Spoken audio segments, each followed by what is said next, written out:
Oh, 1 second, guys.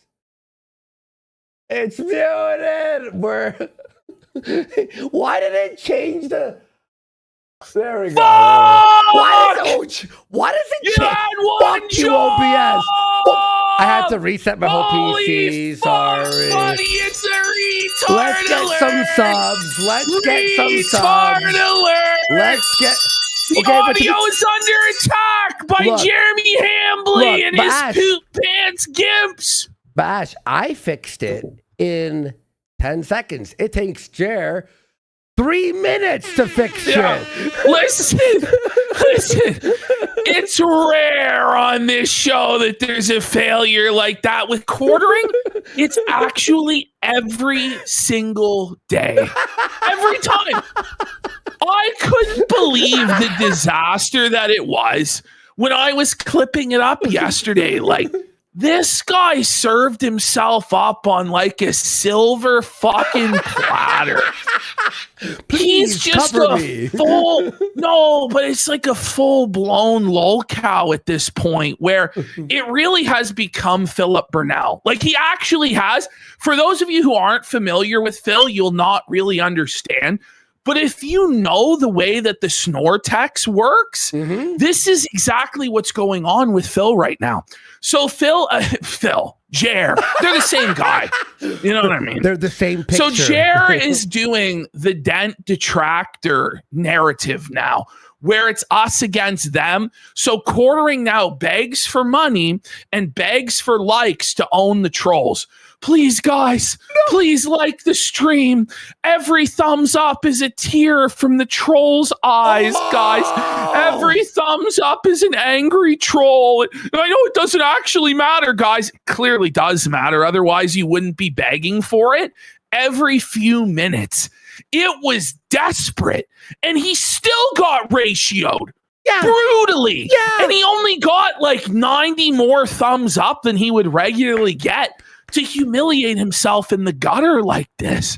And he's just begging and begging for money. Of his videos. I saw today the phenomenon for the future of quartering, because him as a mainstream top of the food chain YouTube commentator with millions of views a month, those days are coming to an end. Like, he's finished. His SEO is completely poisoned. When you search the quartering on YouTube now, you get the cottage industry of every single person felting quartering, exposing his lies, exposing his fraud, exposing his scams. Brittany pops up immediately as the first. That's what. I have to share It's not.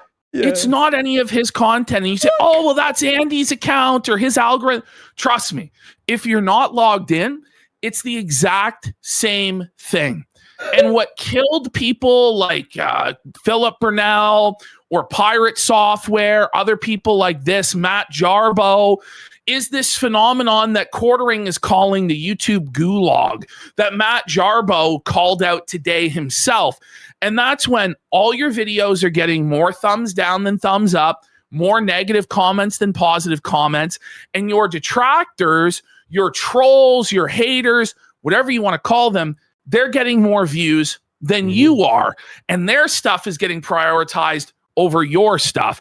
And then you on your own shows and your own videos, instead of actually trying to cater to your audience that like you, you try and defeat the trolls, and you focus the content on the trolls or the detractors and the A-logs and the negativity, and it just keeps spiraling downward. And this is what's going to happen to quartering. The good news for quartering is if he is as resilient as DSP, he can kind of become like Phil, and he can be like a cockroach that survives off of the donations from people that want to upset the detractors. And we saw the first inkling of that today on his Wednesday show, because he got $100 donation. But it wasn't from somebody who liked quartering. It was from somebody who wanted to upset Steel Toe. What? So, yes. So this $100 donation that he got today, that he couldn't even believe he got today, he to was the like, point I where think he was it may be fake. he was questioning if it was a chargeback or not. That's how few donations he gets. But this is a glimpse into his future where the only people who donate to DSP are not really people who like DSP, but people who want to make the detractors in the Raw Phil chat angry. And so that's what he got today. And that's his future as this YouTube advertising revenue goes down the fucking toilet. He loses out on all the sponsorships. His name becomes dirt. It becomes synonymous with grifting, flagging, censorship, harassment, being Me Too'd. Because, guys, it's getting bad for Jer. We've now had 2 separate women come out against him. Sydney Watson saying he's a predator, talking about him as being the same as Elijah Schaefer, a guy who actually physically assaulted a woman, talking about how she has drunken recordings of quartering ready to go. We have Lauren Southern coming out against quartering. And what this is doing is it's opening the door for more women to speak out against quartering. And it's not going to be too long until we hear the story of how he sexually assaulted one of these women, tried to force himself on one of these women. Now, we all know he's probably too weak and too impotent to actually rape a woman, but it's going to come out. And there's probably going to be like 5, 6, 7, 8 of these women who all come forward. And eventually, once it hits a certain terminal velocity with these women coming out against him, that's when Melanie Mack will put the knife in his back about what actually went down at AmFest. That's when Hannah Claire will come out and tell all about what Jeremy's done to her. And it's at that point that quartering will never get another sponsorship again. Like, it will just be completely radioactive for him in terms of any sort of mainstream relevance whatsoever. And I won't be surprised if YouTube just fucking pulls the plug on him completely. The walls are closing in on him to the point, guys, he's doing the most brutal humiliation rituals you can imagine. Where today he got down on his knees and shilled a competing coffee company. A coffee company that whatever. Just a few months ago, he was talking about how they were garbage, how they would never get into Walmart. He was going to be in Walmart by the end of the year. But now he's so buck broken. He's such an indentured servant to Rumble as his only source of revenue, as they hold potentially upwards of 7 figures hostage from him, that he's had to stop streaming on YouTube entirely. He's now exclusively streaming on Rumble. He now has to shill the Rumble coffee. He has to do it all. He's streaming 3 times a day now. Just pure desperation. And the shame that he feels, where he has to go before his audience on his knees and beg and grovel and say, please, guys, I'm finally listening to you. After all the years of doing the product placement and the coffee ads at the beginning of my videos, I'm going to finally start with actually reading the news article, guys. I mean, I'm not, because I'm telling you about how I'm going to start going right into the article. I'm going to start. He's panicking, by the way he starts it. He's like, hey guys, I'm going to start right here. I've been taking all your advice. You're like a drowning man. There. Bro, you ought to fucking chill.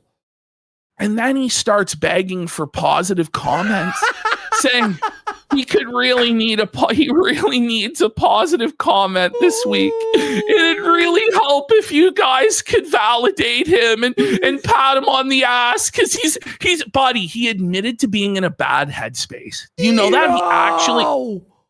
Melanie Mack said she was in a bad headspace, and then Jeremy agreed that he was also in a bad headspace.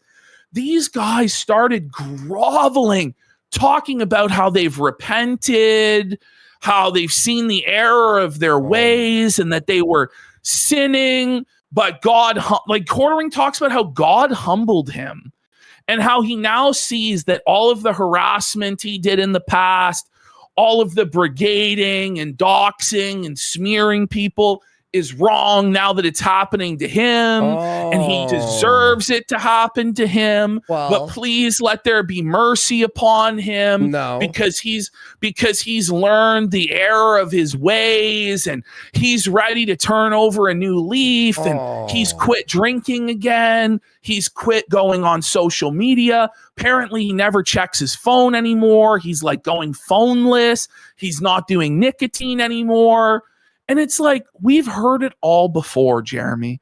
We've heard this so many times over the years. I'm not doing nicotine like it's like a Coke or heroin. But, buddy, if you can't handle a fucking Zin without crashing out, I don't know what to say. Like, you need to figure it out. Holy, buddy. It's not the Zins that, and by the way, he admits that it's him drinking that's causing the meltdowns on Twitter, right? So then when they try and gaslight us with like, you guys are just making things up, none of this is true. You're actually the devil. No, it's we're the devil. The devil's no, you're drunk, and you're admitting it's that you're getting drunk, and that's what's causing these situations, right? But ultimately, it's you that's choosing to do all the drinking, buddy. It's you that's taking the shots of liquor and downing a fucking 2-4 beer every fucking night, buddy. It's you doing that. So you have, it's like the same thing as being like, well, I was a drunk driver and I fucking killed an innocent family, but, you know, you should sue Budweiser. No, like, you're the one who drank. You're the one that's responsible. Like, you're the one that's going to be held accountable for this fucking shit. We don't have a YouTube channel right now because of you. A lot of people have multiple strikes on their account because of you and your actions. You've rolled back the YouTube terms of service that was becoming way more relaxed and way more lenient and allowing people to do things that were actually edgy and cool again and funny, right? Quartering has rolled all of that back to like the Susan Wojcicki era with his snitch bitch behavior, just completely ruining the fucking platform. And it's brutal, man. And it's just like, okay, well, please forgive me now. But by the way, he won't actually tell us what he did wrong. He won't explain what he's done wrong. He won't check himself into rehab. He won't do a stream where he humiliates himself and it's open for everybody to come on and dunk on him, or he gets a bunch of super chats and they're all making fun of him. And then he donates those super chats to our editor who he fucked over, right? So now he's rolled over on his belly and he's groveling for mercy and forgiveness without actually admitting that he did anything wrong or attempting to make any sort of restitution to us or the community for what he did wrong. Yeah, exactly. So it's like, fuck you, dude. I'm just going to swamp on your fucking head. Yeah. Pay our How editor. about that?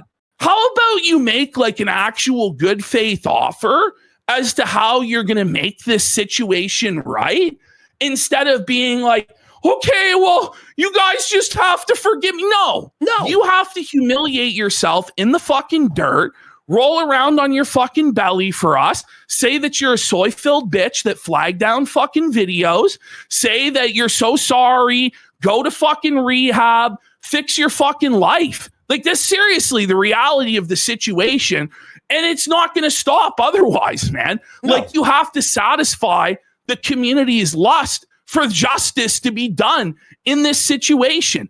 And by the way, you've got Christy Mayer coming out in the last 2 hours. She did a stream hiding, like on some backwater outer rim fucking live stream in the Rumbleverse called Cecil Says.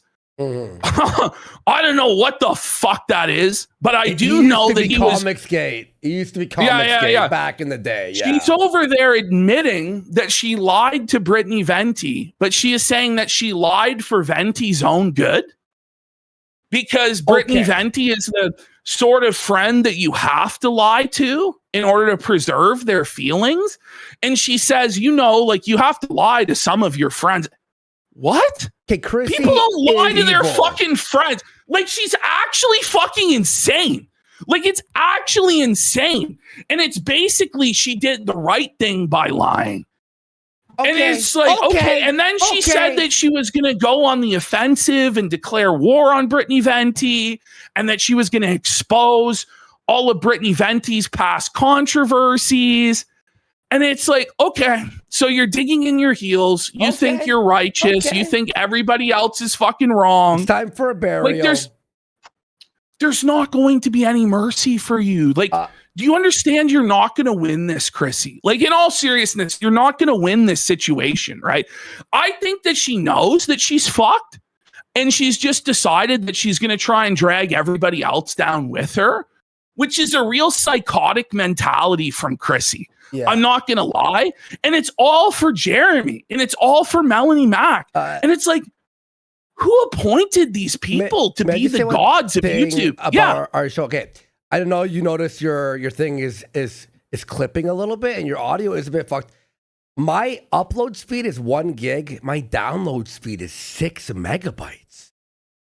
What the fuck is going on? I have to reset my router, I think.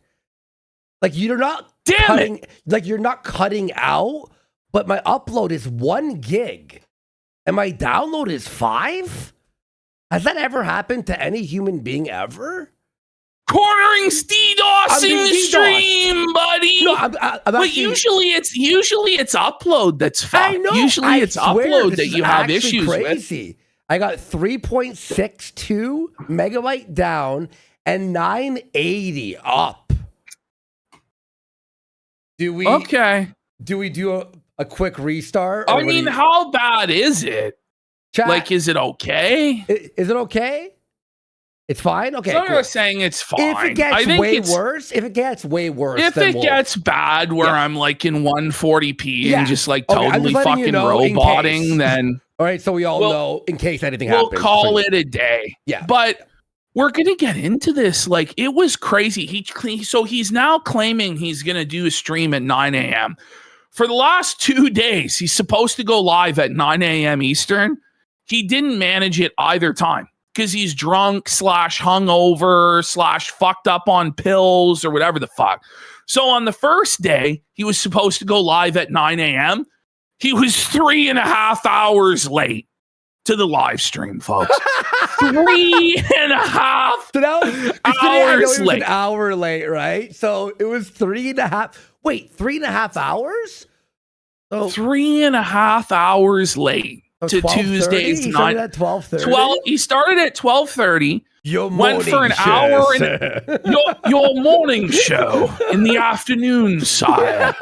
Then he immediately rolled it over into a show with Melanie Mac, and he was holding it together okay during the morning show, except you could clearly tell he was totally traumatized and depressed, and he was like having mini strokes the entire time. And there was a super chatter called Sydney's Wiki Feet that sent in a super chat saying that everybody hated him and he needs to leave the internet. And he almost broke down into tears. Like, I think he was actually about to cry. Like, he went silent for like 3 straight minutes. And then I think he actually sent himself a super chat to try and cheer himself up. But for only $5. And it's like, at least when Ralph or Phil fakes a super chat of support, it's like $50 or $100 or something like that. Ralph and Phil know how to fake super chats, right? Without paying. Jer doesn't know, so he's got to actually insert his credit card. He actually has to send the money and lose the processing fee and the percentage. And times are tough, and he can't afford the fees, so he can only afford to miss out on like 60 cents in order to make himself feel better. It was a total disaster, man. Yeah, total. By the way, now quartering quartering's like ability to read. Like, it was always bad, right?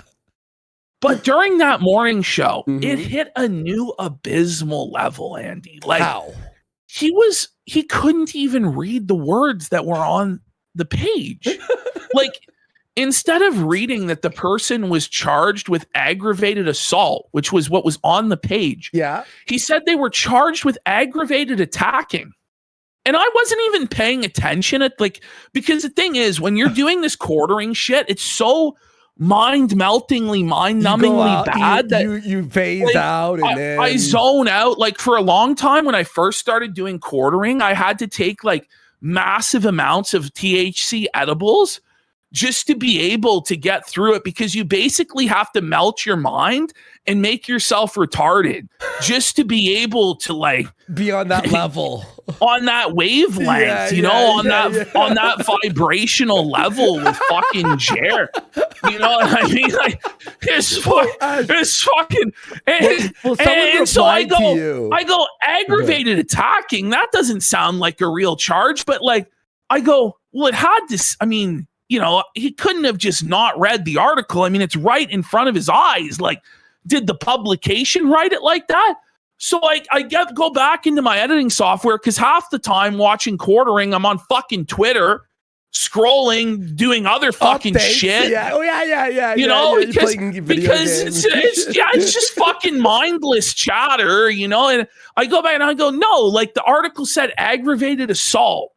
But quartering, just for whatever reason, shot his pants and had like a stroke and read the charge as aggravated attacking. Oh my God. And then there's just so many times when he's just stumble fucking his way through words and sentences and just saying the wrong word. And it's so frustrating. It's like, how do you think that you deserve to be a multi-million-dollar a year performer and entertainer when you can't even read words in front of you off of a fucking page? Like, buddy, in all honesty, crazy. Someone said to you, I think they replied to either your tweet or my tweet of the promo. And they said, honestly, PPP, I tried going into the chat and having fun. I can't even do that. Like you have to be a certain level of A-log to really listen. The true G's that are going to be in there are the ones that do fill, because it's a similar. The low energy, boring. It's a similar experience where you have the most boring person on the planet who has zero entertainment value, who's a compulsive liar, like total fucking psychopath, dead behind the eyes fucking freak, and you're just sitting there out of pure hatred for him and everything that he stands for, and you're determined that you're going to make this boring bastard pay, even if it ruins your own life and sanity. And it's really only the DSP detractor that has that within them. Yeah. Or perhaps there is like a new category of people. This because you got to think, like, the DSP detractors were forged in the fire of Mount Phil. They didn't come from nowhere. They've been conditioned to this for a long time. So I think quartering's going to have a similar sort of detractor sphere audience, a certain set of cottage industry people that become like that over the days and weeks and months of just hating on Jer every single fucking day. They will become like that. They will become born again hard, like they joined the Marine Corps and went to fucking boot camp or something, because this motherfucker is awful to listen to. It's hell. People are saying actually that Jer is more boring than Phil. He is like a higher boss level than Phil in terms of A-logging. Oh, no. Because it's all like these micro moments that happen in you have to be watching. Oh, look. No Beggars Gaming goes, I made it about 10 to 15 messages deep before my fake boomer grift got banned in Ham Planet's chat this morning. So now it's not just like he's banning people that say he's a cock or Adam Sellers or Sky Bull or even the Oranges or the Weekend. It's the boomer posting. But now it's anybody that just pretends that they're conservative or like a conservative boomer gets banned. So Jared, like, you're going to run into problems, bro, where you're going to have banned everybody. Like, because they're almost indistinguishable from your own audience. And I was going to show this one. Yeah. This guy goes, I'm a disabled veteran, and I find the quiet moments with no talking so peaceful.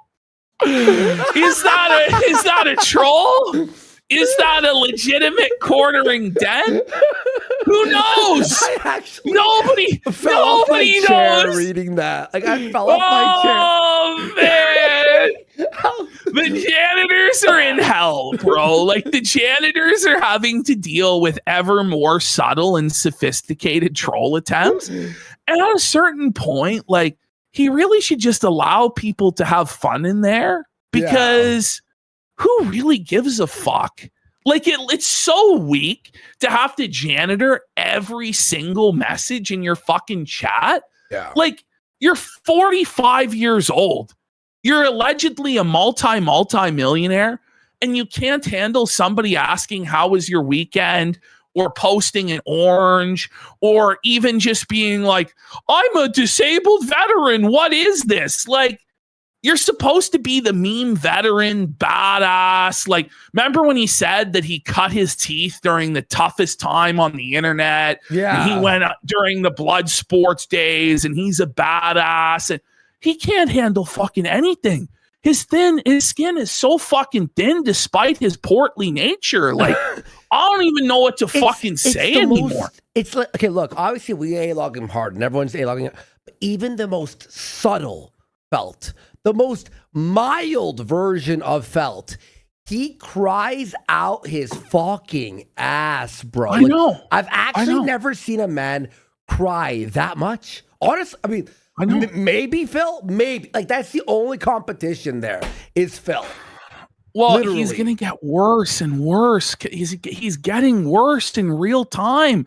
And, you know, Phil was always kind of fucked, but the level of microscope that he was put under broke his mind completely and broke his spirit. There used to be light behind Phil's eyes. He was always dumb as fuck, and he was always pig ignorant and disgusting and snorting and a liar and a con man, right? He always was that, but he had like hope in his heart. Like he believed that he was better than other people and that he would ultimately win. And eventually the detractors just broke this fucker, and like there's no hope, there's no light in his eyes at all. And the same thing's happening to Jer. Like when I first saw his morning stream yesterday, I go, there's a look in his eyes that I've only ever seen in one other person, and that's Phil. And it's just even like sadder, to be honest, because here's the thing, it's even worse because at least with Phil, he always maintained like a mildly successful career. With Jer, he's seen the millions. He's seen the 2 million. Phil, did you say Phil was mildly successful in his career? Like not like that's a what? It's a Whoa, by successful. buddy. I mean, by successful. You know what? He won. Listen, he did make $250,000 in 2013. Exactly, he did, exactly. and he still makes six figures every year. But similar to Hambly, they spend every last fucking penny of it on stupid shit. But with Hambly, he tasted the millions a month. Yes. He tasted the mansion, the car, the everything. Like DSP never really tasted that. He always tasted he never really had that. Maybe for a year, he was like on that trajectory where he had his BMW and he was going to WrestleMania with John Rambo and all these conventions and then it all fell apart. Whereas Quartering had like a solid 6, 7, 8 years on top, making ridiculous amounts of money, making legitimately millions and millions of dollars and millions of views and getting to interact with all the top people in the right wing and do interviews and panels and stuff like that. And that's all gone now. It's all gone. He was on every big show on YouTube. He's had like the biggest highs you could have in the right wing fucking YouTube space. And now, not only is it gone, it's like below. It is brutal. Losing money, posting videos, losing money on the live show. And he's not going to be able to take it. And for him, when he's realizing it's day after day, week after week, soon to be month after month, soon to be year after year of this, without any sort of end, without any sort of light at the end of the tunnel, I think it's starting to set in for him this week. And it's going to break him. He's not going to be able to take it. He really isn't. And he needs to be broken. I'm sorry to say. Well, he basically is pretty close to being broken. You'll see on this Tuesday show. Yeah. Like he's groveling for mercy on his fucking belly. Well, like when I opened up his videos, but it's not good enough. The main videos, when I opened them, and he's like, "Hey guys, I'm gonna get right into it." I'm like, the panic in his voice is like someone who's about to like lose oxygen on a submarine, and they're like calling for help. Please, mayday, mayday, mayday. And there's no help coming. There's no ship coming to pick you up there, Jer. He never gave any mercy to Jack Murphy, right? He never gave any mercy to Brie Larson. He's never given any mercy to anybody. He always stomped them and wrang every last dollar out of them until there was nothing left. Just used them up and fucking threw them in the trash.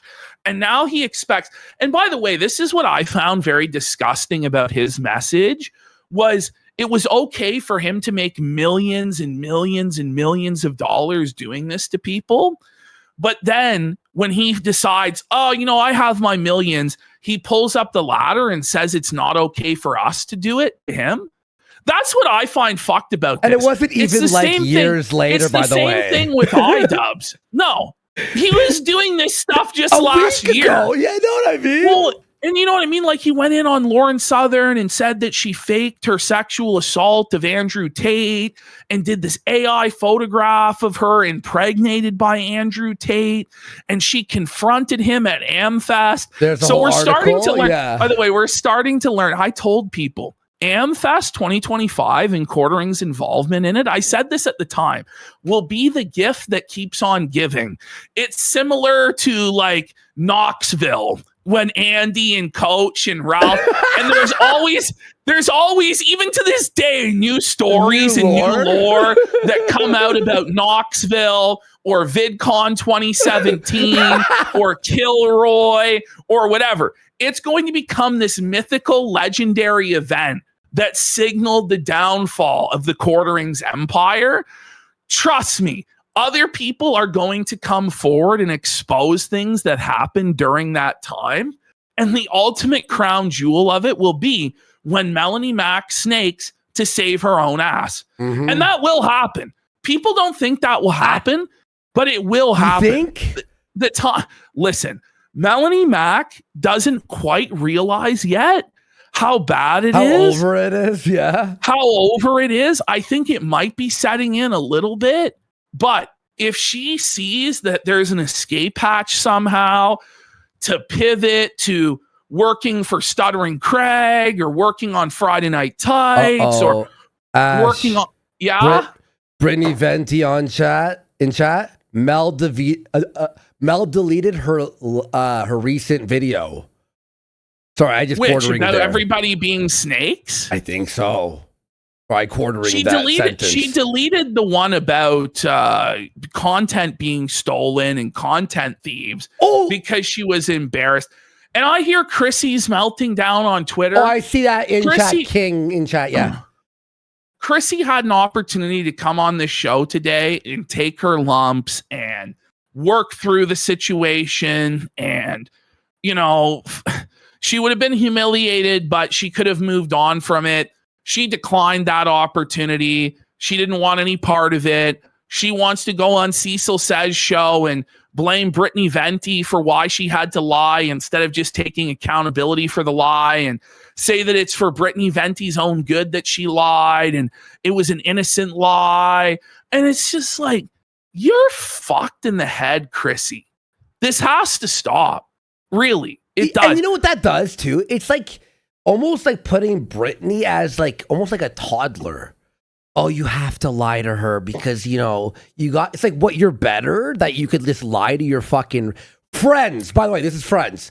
With friends like these, who needs a fucking enemy? Well, like, and Brittany Venti worked for her for free for years and years and years, put in all this work for her, met up with her in real life countless times, was at her wedding. They're thick as thieves. And for whatever reason, and I think we know why, she chose Melanie Mack and Jeremy over Brittany Venti. I think because she saw the 2 million subscriber count that Quartering has and decided automatically that's the winning side. That's where the money is. That's where the clout is. She has a job lined up with Quartering. She's going to be over there networking with him. And she decided to burn everything down for that. And I think ultimately that's a very, very, very foolish decision. Also on not her lucrative part. at all. Also not lucrative. Let's be fucking real. Like, let's be real. Like, Lauren Southern was a frequent contributor to her Simpcast show. Mm-hmm. So is Brittany Venti. Do you think they're going to be there anymore? Nope. Probably not. And I won't be surprised if other women there don't want any part to do with it. There are other women. I won't say who, but other women who are like rattled about this whole thing. And Chrissy's felt it. Like, honestly, Chrissy is so felted. Like, the amount of DMs I got of like, yeah. Melanie Mack is going to be enough to fill your plate, Chrissy? Like, is that what you really believe?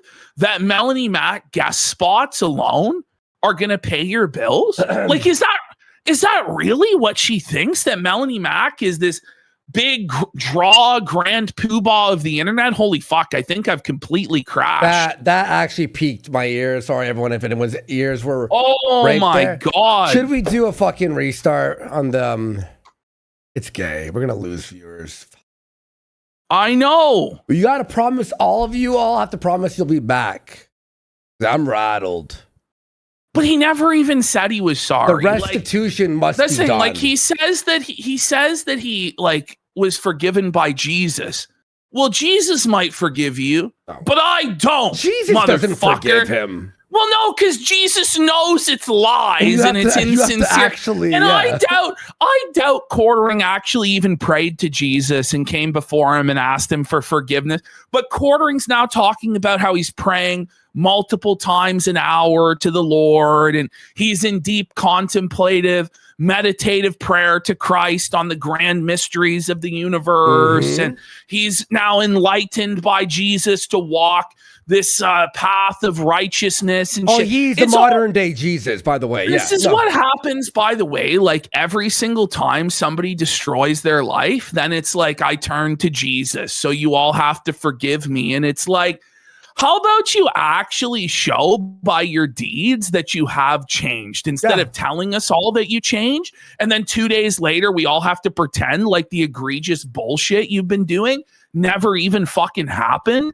I'm sorry, but this isn't a proper Christian repentance because you haven't tried at all to apologize publicly to the people that you wronged or make right your wrongs in any fucking way. And he really doesn't admit any wrongdoing to us or anyone else, only to the Lord, which it's just so strange. Yeah. Like, this weird cop-out he's doing with religion where he only answers to Jesus and he doesn't have to answer to his audience. He doesn't have to answer. I mean, there's not very many left, but he doesn't have to answer to us or to anybody else. It's just, he just said that he said sorry to Jesus. No, so you have to say all of sorry. us have to stop making fun of him. It's like, fuck off. You have to apologize, not to Jesus first. You have to actually apologize to the person like that you hurt, and then show that you're actually sorry, and then apologize to Jesus. You can't go, hey, Jesus, I'm not going to apologize to those guys. He never even talked to Jesus. It's all just a cloak. It's all just Satan. A shield. Yeah, exactly. No, he does. Well, but he blamed the devil for it. Do you know that he blamed the devil for his behavior during this? He actually says that the devil used Twitter to possess him. Oh my God. This is what Mel gave him, was that the devil has been using Twitter as an instrument to turn Jeremy away from Jesus. Like, this is the level of delusion that we're on at this point. Like, stop blaming the supernatural entities of the universe for why you fuck up. It's you that fucked up. It's you that made these choices. It's you that decided to drink the fireball, Jer. Yeah. The devil didn't make you do it, okay? Like, I don't even think the devil needed to do much tempting to get you to drink the fireball. Wait. So if the devil made you do it, you admit you were possessed by the devil and fucked with us? Okay, that makes this worse. Well, I know, so but their whole argument was that, Mel's whole argument is that we were the voices of the devil and we were possessed by him. But apparently it's okay when Jer's possessed by the devil. And that's okay. Oh my God, Jeremy is like, Satan guys, confirmed. It's anything and everything to avoid having to say, I fucked up and I'm going to do better. And this is my plan to do better. Yeah. Like, seriously, it's anything other than accountability. No, it was the devil. Okay, sure thing, Jer. Yeah, it was the Satan. Yeah. But, okay, this is ridiculous. So it's like, there we go. Yeah, it's like, no, Jerry, you don't just get to say, it's like Jesus the devil. Can we do anything? So like, Jerry's the devil. He took away fucking someone's he took away our editor's livelihood, and he's taking away other people's livelihoods as well. Satan. Camelot's down to his last strike on YouTube. Fucking Raymond got banned for a week off of YouTube just fucking yesterday. Shocking. Just a couple days after Jared banned him from his chat, Mikey No More wasn't able to stream for a fucking week, wasn't able to do live streams or make money. There's countless other examples as well of people who called out Jeremy and got strikes and weren't able to work and lost out on income and stuff like this. So cry me a fucking river, man. Cry me a fucking river. Please. You guys are going to see. It's so fucking pathetic. But he's such a fucking worm. If he's that sorry, call your YouTube rep, tweet out, beg, figure it out, or give our editor the money that you stole from him. I don't know. And try to make some restitution. How about this? Give our editor the Jeremy Hambly channel. How about that? There. How about that? Or literally. How about you take the next month of live stream earnings and give it to our editor? I mean, it wouldn't be anything. It would be like $400. Flaked would owe him money. It's in the fucking toilet. Like, I don't know what to say. Like, figure it out, Jer. Figure it out, bud. Like, come up with something. Like, are you gonna give Flake the Platinum Cross? Are you gonna give him the Cybertruck? Like, what are you gonna give to our editor? I don't even want anything. Yeah. But can you give him like the Cybertruck? Can you send it across the ocean so that he can like be pimping in a Cybertruck? Yeah. Or you just sell it. I imagine he'd settle for the Ford Raptor, or maybe the tractor. Can we get the tractor? Listen. Can we get the 2 Rolexes? Yes. 2. At least 2. Like, he has 24 Rolexes. He can't spare 2 Rolexes for Flake. Yes. Okay, watch this though. If we look at the Jeremy Hambly channel, right? We're gonna pop this open real quick. Okay. The problem is, any of these vehicles are gonna be poop stained, and the Hambly smell's not gonna come out. He's gonna cut the brakes. He's gonna cut the brakes. He cuts the brake, and the editor dies. He's like, finally, I've ended the clip channel once and for all. We're not unreasonable. Okay, look. We just want a few Rolex watches and a fucking Cybertruck. Look, is it too much to ask for? Look, this channel, right? Look at these views. They're nothing. Jer, give us this channel, and we'll leave you alone for a month. Well, no, we're not going to leave him alone. We're still going to make fun of him, but not right. We're not going to But I think that it would do. I think it would do a lot to bring down the temperature on the situation. Sure, yes. If he was just to make some concessions in this situation and try, I think honestly, if he really did check himself into rehab for 2 months, I think a lot of people would let this shit go. I really do. I think especially all of the people who aren't diehard trolls who just want to see him suffer. I think like the Friday Night Tights panel would have a lot of respect for Jeremy if he checked himself into rehab. Nina Infinity would have a lot of respect for him if he checked himself into rehab. Brittany Venti would have a lot more respect for him if he checked himself into rehab.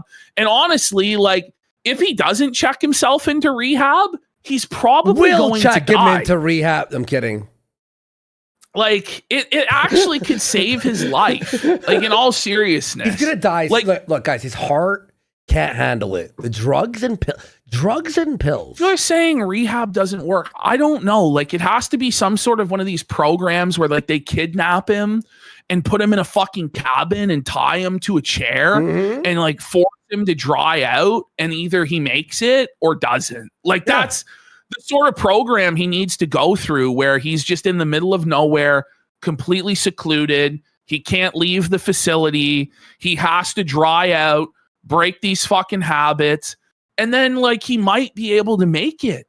But as of right now, the idea that this guy who's claimed to have quit drinking at least 24 times over the last 10 years and has never succeeded a single time is going to be able to quit drinking when he's under this much pressure and this much strain. I know how we can all make money off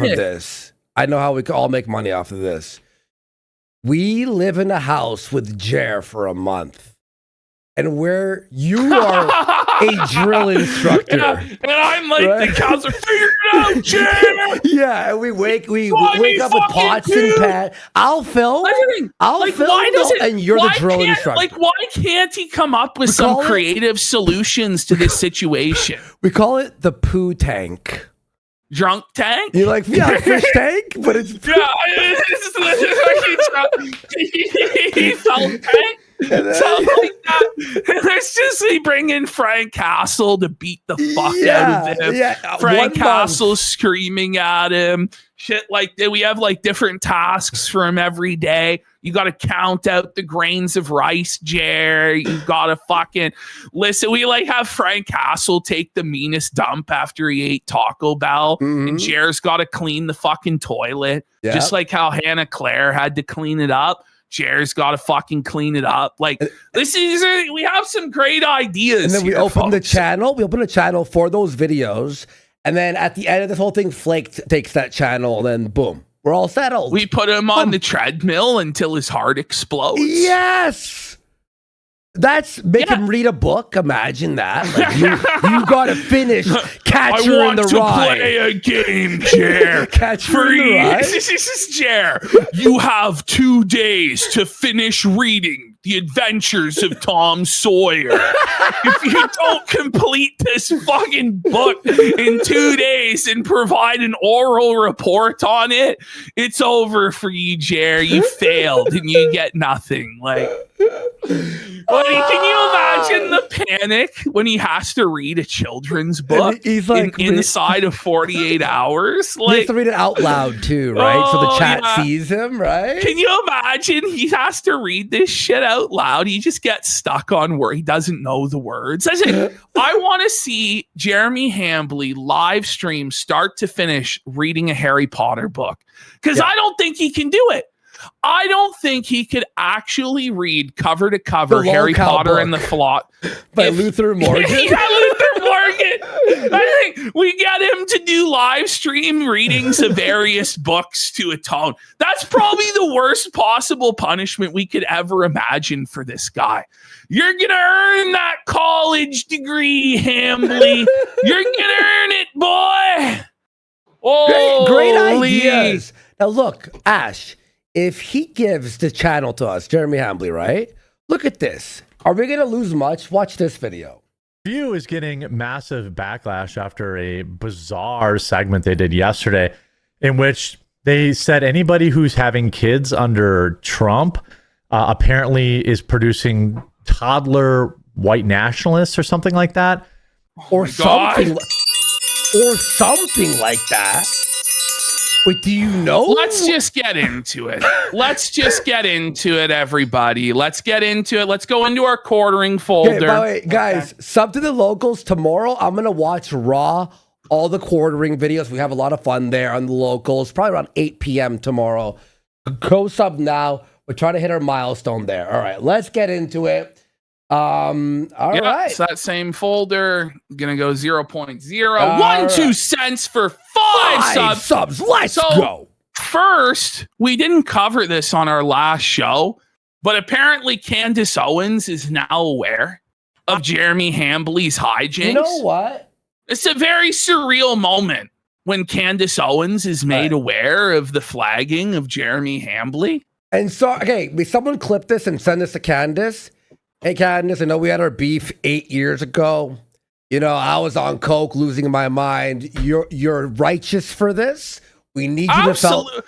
Candace, we love you. And I'm You're sorry for the 8 years ago and us. You are the green M&M of political commentators. Please unblock me. Go off, Queen. Unblock me. We'll figure it out from here, okay? Here we go. Moderator Marcy writes. And someone sent it to her. Thank you. Hey, Candace, Moderator Marcy, of all people. Oh, my God. This shit. He's chill. Member Moderator Marcy. I like Moderator Marcy.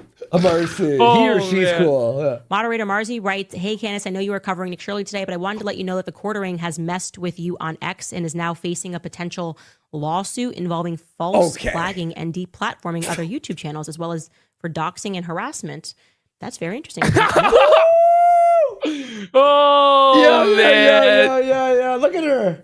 He's like, what? She's like, really? That's exciting. I hate that piece of shit. Everybody hates Jer. Everybody hates this guy. Everywhere. Oh, that. I will look into that. I had no idea. She's looking into it. I know nothing about that. She's looking into it. Candace, she's got her researchers on it. You know what? Can you imagine if Candace Owens said the word Kino Casino? I don't even know. I would actually just. We would need a week off. We would need a week off, I think, you know? I don't even know how I could deal with it, buddy. It'd be so fucking Kino. Okay. So, when we were doing our last show on Monday, just hours before the program, yes, Sydney Watson leaked a bunch of DMs, or Camelot leaked a bunch of DMs with Sydney Watson exposing Jeremy Hambley. She did an interview about it. In these DMs, it's revealed that Quartering has been blackmailing her, threatening her for years. Sydney Watson, during the phone call with Camelot, admits that she's scared of Jeremy Hambley, the reprisals that he might do, that it's mutually assured destruction. She talks about how she has recordings of Jeremy Hambley drunk, doing all sorts of crazy fucking shit. Let's have a look at these DMs. Okay. So that's Camelot says. It's the blue, right? Yes. Okay. Says, Quartering called one of my buddies on the phone, another streamer. And I think this person is Tim Pool, to be honest. Whoa, oh, yeah. I think Tim Pool actually sponsored his car, remember? Yes. I think that it's Tim Pool that Quartering confided this information into. That's just purely speculation on my part. Yeah. But I think it finally makes sense, because I don't think he would tell this stuff. We thought, was it an editor? Was it a family friend? So here we've learned it's another streamer. And I think the only other streamer that Quartering would tell this to would be Tim Pool. Okay. Yeah. And told Tim, that's my insertion, that he was broke and being forced to stream because of Rumble. My buddy said he was incredibly drunk. I'm not surprised. And barely could make out his words, implying he was going bankrupt. How are you guys going today? Anyway, Sydney says he's such a fucking liar. Wow. Which we all know is true. Yep. So Sydney says, the funny thing is, when he approached me to work and stream together, I told him I wouldn't work with another alcoholic. Whoa. So the word was out on the street, even back then, 4 or 5 years ago, that Quartering was a full-blown alcoholic, and she didn't want to have to work with another alcoholic. But at that time, she was completely desperate. She had just lost a really high-paying job with the Blaze. Her name was getting dragged through the mud, even though she was in the right. And it's obvious now in hindsight that Elijah Schaffer is a sex pest, that Elijah Schaffer is a creep. He's a lot of things, actually. And a predator, and it just keeps getting worse and worse and worse. The clip of him when it comes to Elijah. He was threatening his ex-wife like just 3 days ago. Oof. She didn't have many options. And so even though Quartering was an alcoholic and he had a bad reputation, she saw this as one of the only opportunities we had. And she's going to talk about how this is a pattern of behavior with Quartering where he preys upon vulnerable women that are in a bad spot, that aren't financially independent, and then he tries to twist them and mold them into his own sick, perverted image, okay?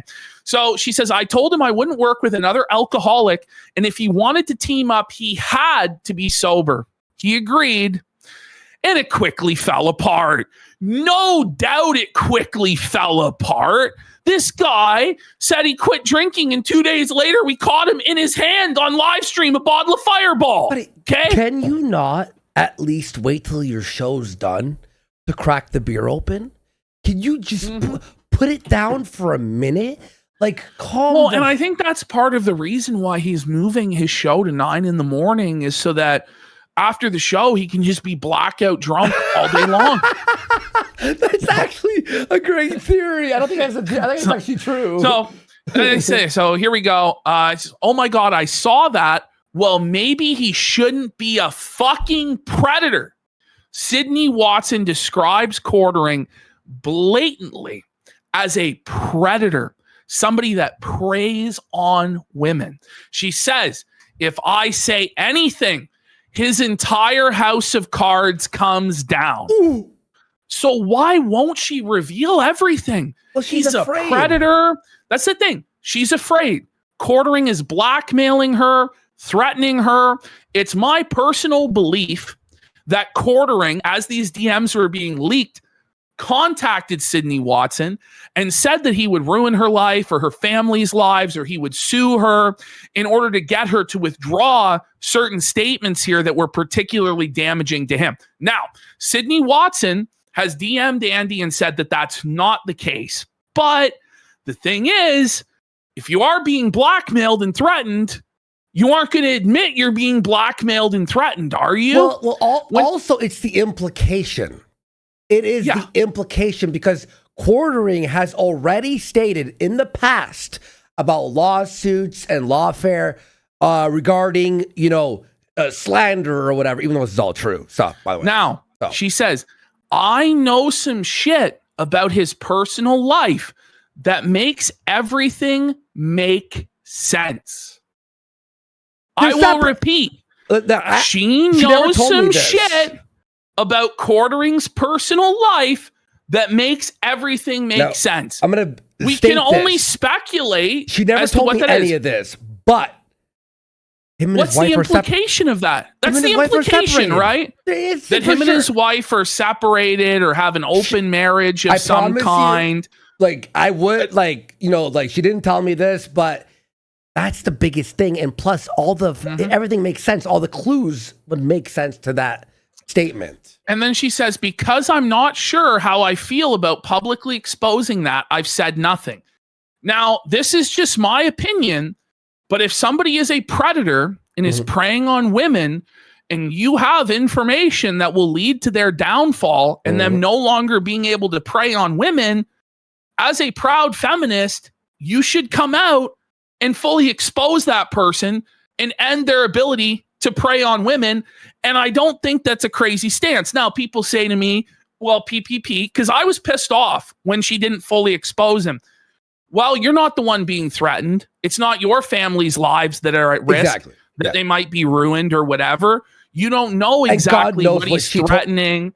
God knows what she told him, that maybe something about her family or partner. Yes. And we all know that he's willing to use anything and everything to smear people and ruin their lives, and what the retaliation might be on his part. And by the way, he's refusing to address any of this. He's pretending like this didn't happen.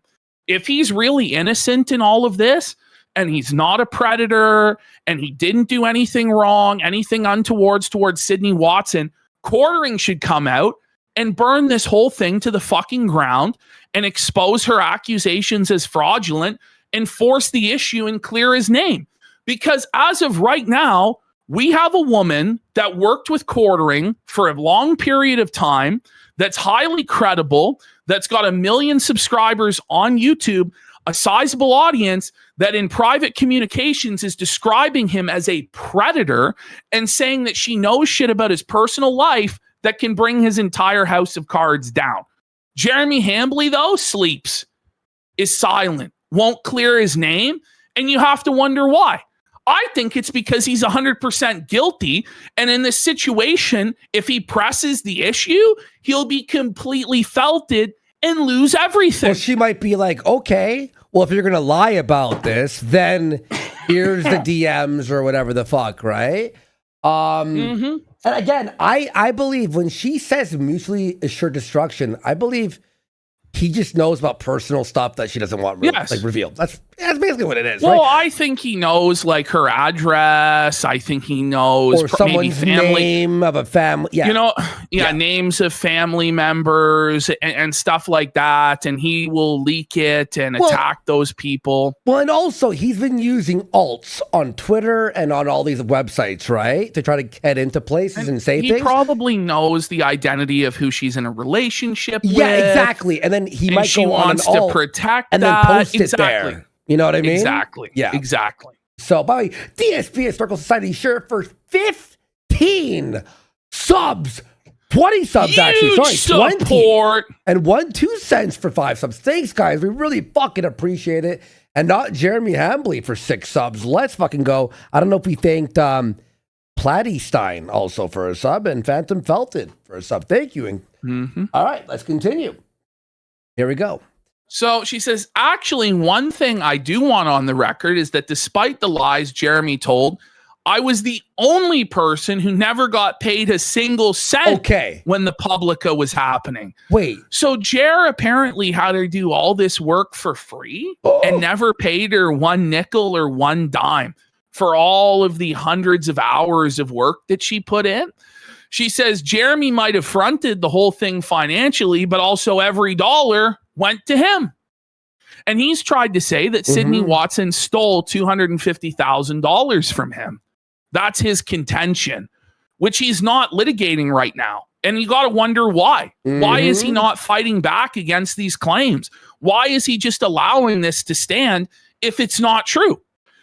So she says, when I asked to see the books, he'd give me the runaround. Or when I asked if I could buy him out, he kept insisting I give him $100,000 or $200,000. He'd pull these random numbers out of his ass. So very shady in his business dealings and practices. But I mean, we didn't need Sydney Watson to tell us that. We could all see it for ourselves. Mean, you know. Yep. Oh, shit. Then Camelot says $250,000 and then betraying him. What a fuck face. Sydney says that's insane and never happened. And then Camelot says, this is why you need to come on. I mean, the mad shit. He's talked about you. But when did he say $250,000? I think he said it like in October. He did a couple different, I think it was like last year. He was complaining about Sydney Watson in the Publica. And then just last month, I think it was, when he rebranded the Publica as Quartering News that video. Daily. Hey guys. And he made that video explaining it again and threw her under the bus again, which, like, why would you do that? Because now, again, you pissed her off again.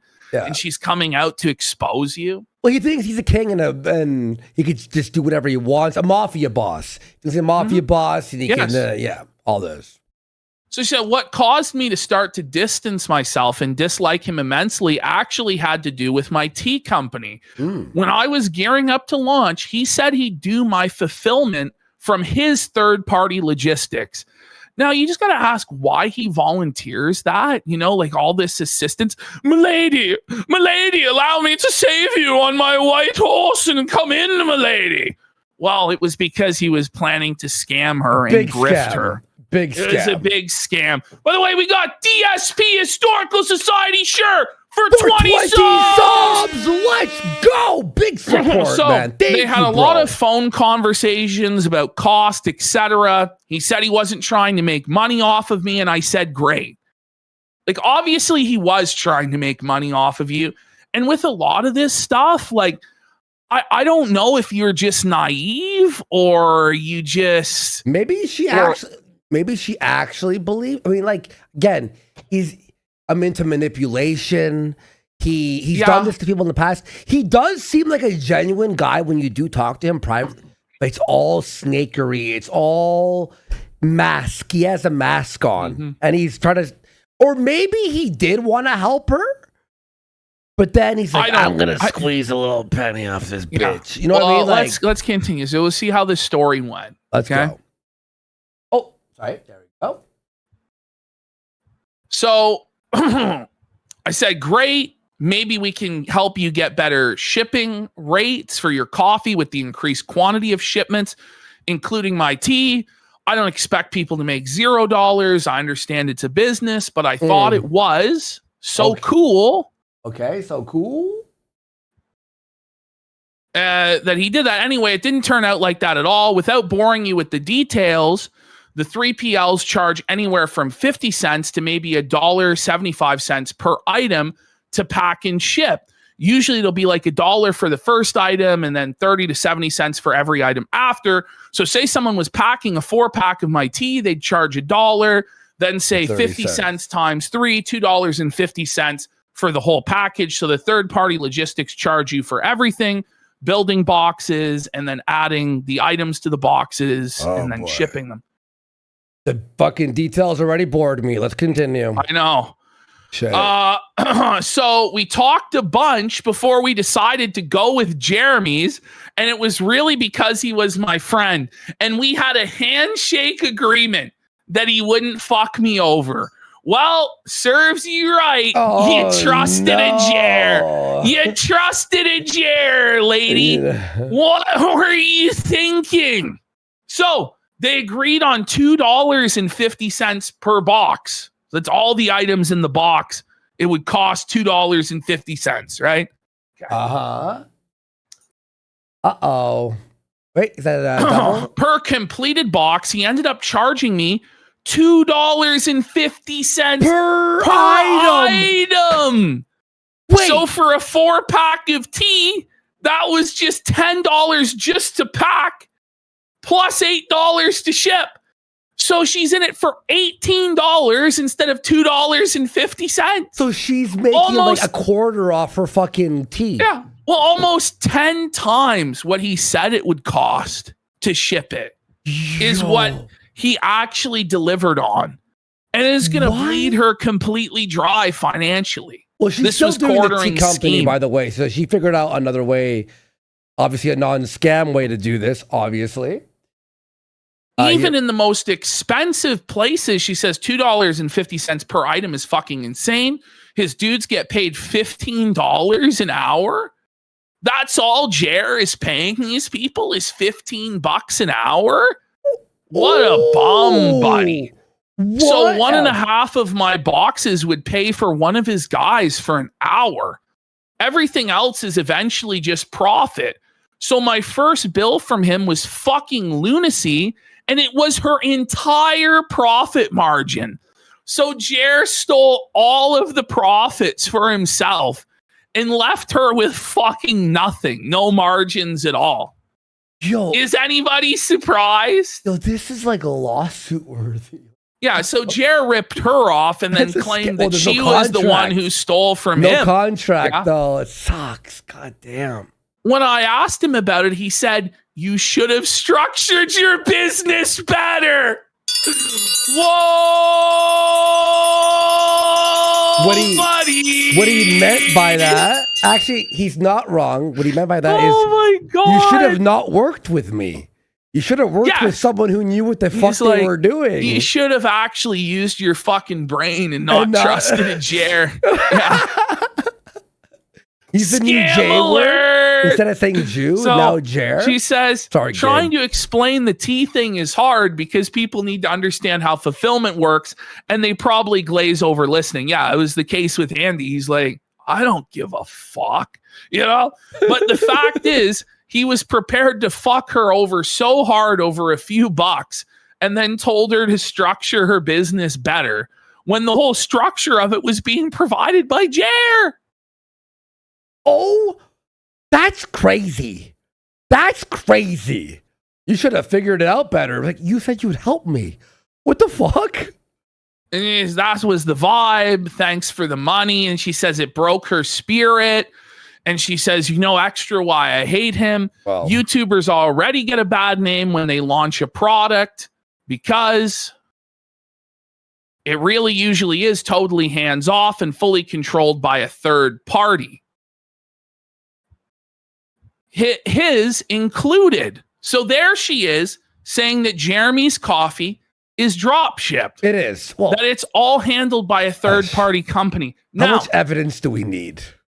we all know At that this what is the point case. are And we she was okay with- she was working with him directly and Yeah. confirms here that it was drop ship coffee run by a third party. Now, in her interview with Camelot, she walks back that statement, but I believe that was under duress of potential litigation from Jeremy or threats of life ruination. I tend to trust what she was saying here in private over the clarification she made on the phone call. But regardless of whether she actually knew or not that it was drop shipped, we all know that it's actually fucking drop shipped. And this to me is just another nail in the coffin. Like, it's already dead. We're Buddy, beating a dead horse on this by shit. nail in the coffin, imagine a coffin with 10,000 nails. You've got just like a nail gun just it's going.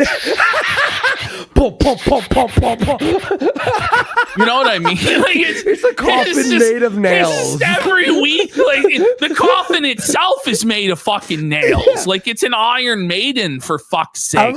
Anyway, I'm gonna AI that, by the way. Go ahead.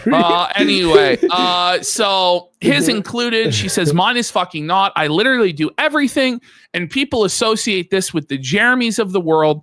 The reason I don't put my T mentions in every video I do is because I desperately do not want to be like him. Yeah. Okay. Well, I don't think anyone does, to be fair. No, he's a failure. She says it actually stresses me out, and I don't want to be known for always being in bullshit. And lastly, here it is. Bro has threatened to sue me, leak DMs, and threatened me a lot. So he's constantly blackmailing her, threatening her to maintain her silence. So you know right well, if that's happening to Sydney Watson, what do you think's happening to Hannah Claire Brimelow right now? What do you think's happening to Melanie Mack in private right now? Even What do Chrissy you Mayer. think? Yeah, exactly. What do you think's happening to Chrissy Mayer? Why do you think they're all so desperate to sweep for him? It's because the exact same thing is going on. Jeremy knows where they live. He says he has their tax information, all this sort of stuff. He knows stuff behind the scenes about their personal lives, and he's willing to weaponize it against these women in order to keep them silent against him. And up until now, it's worked.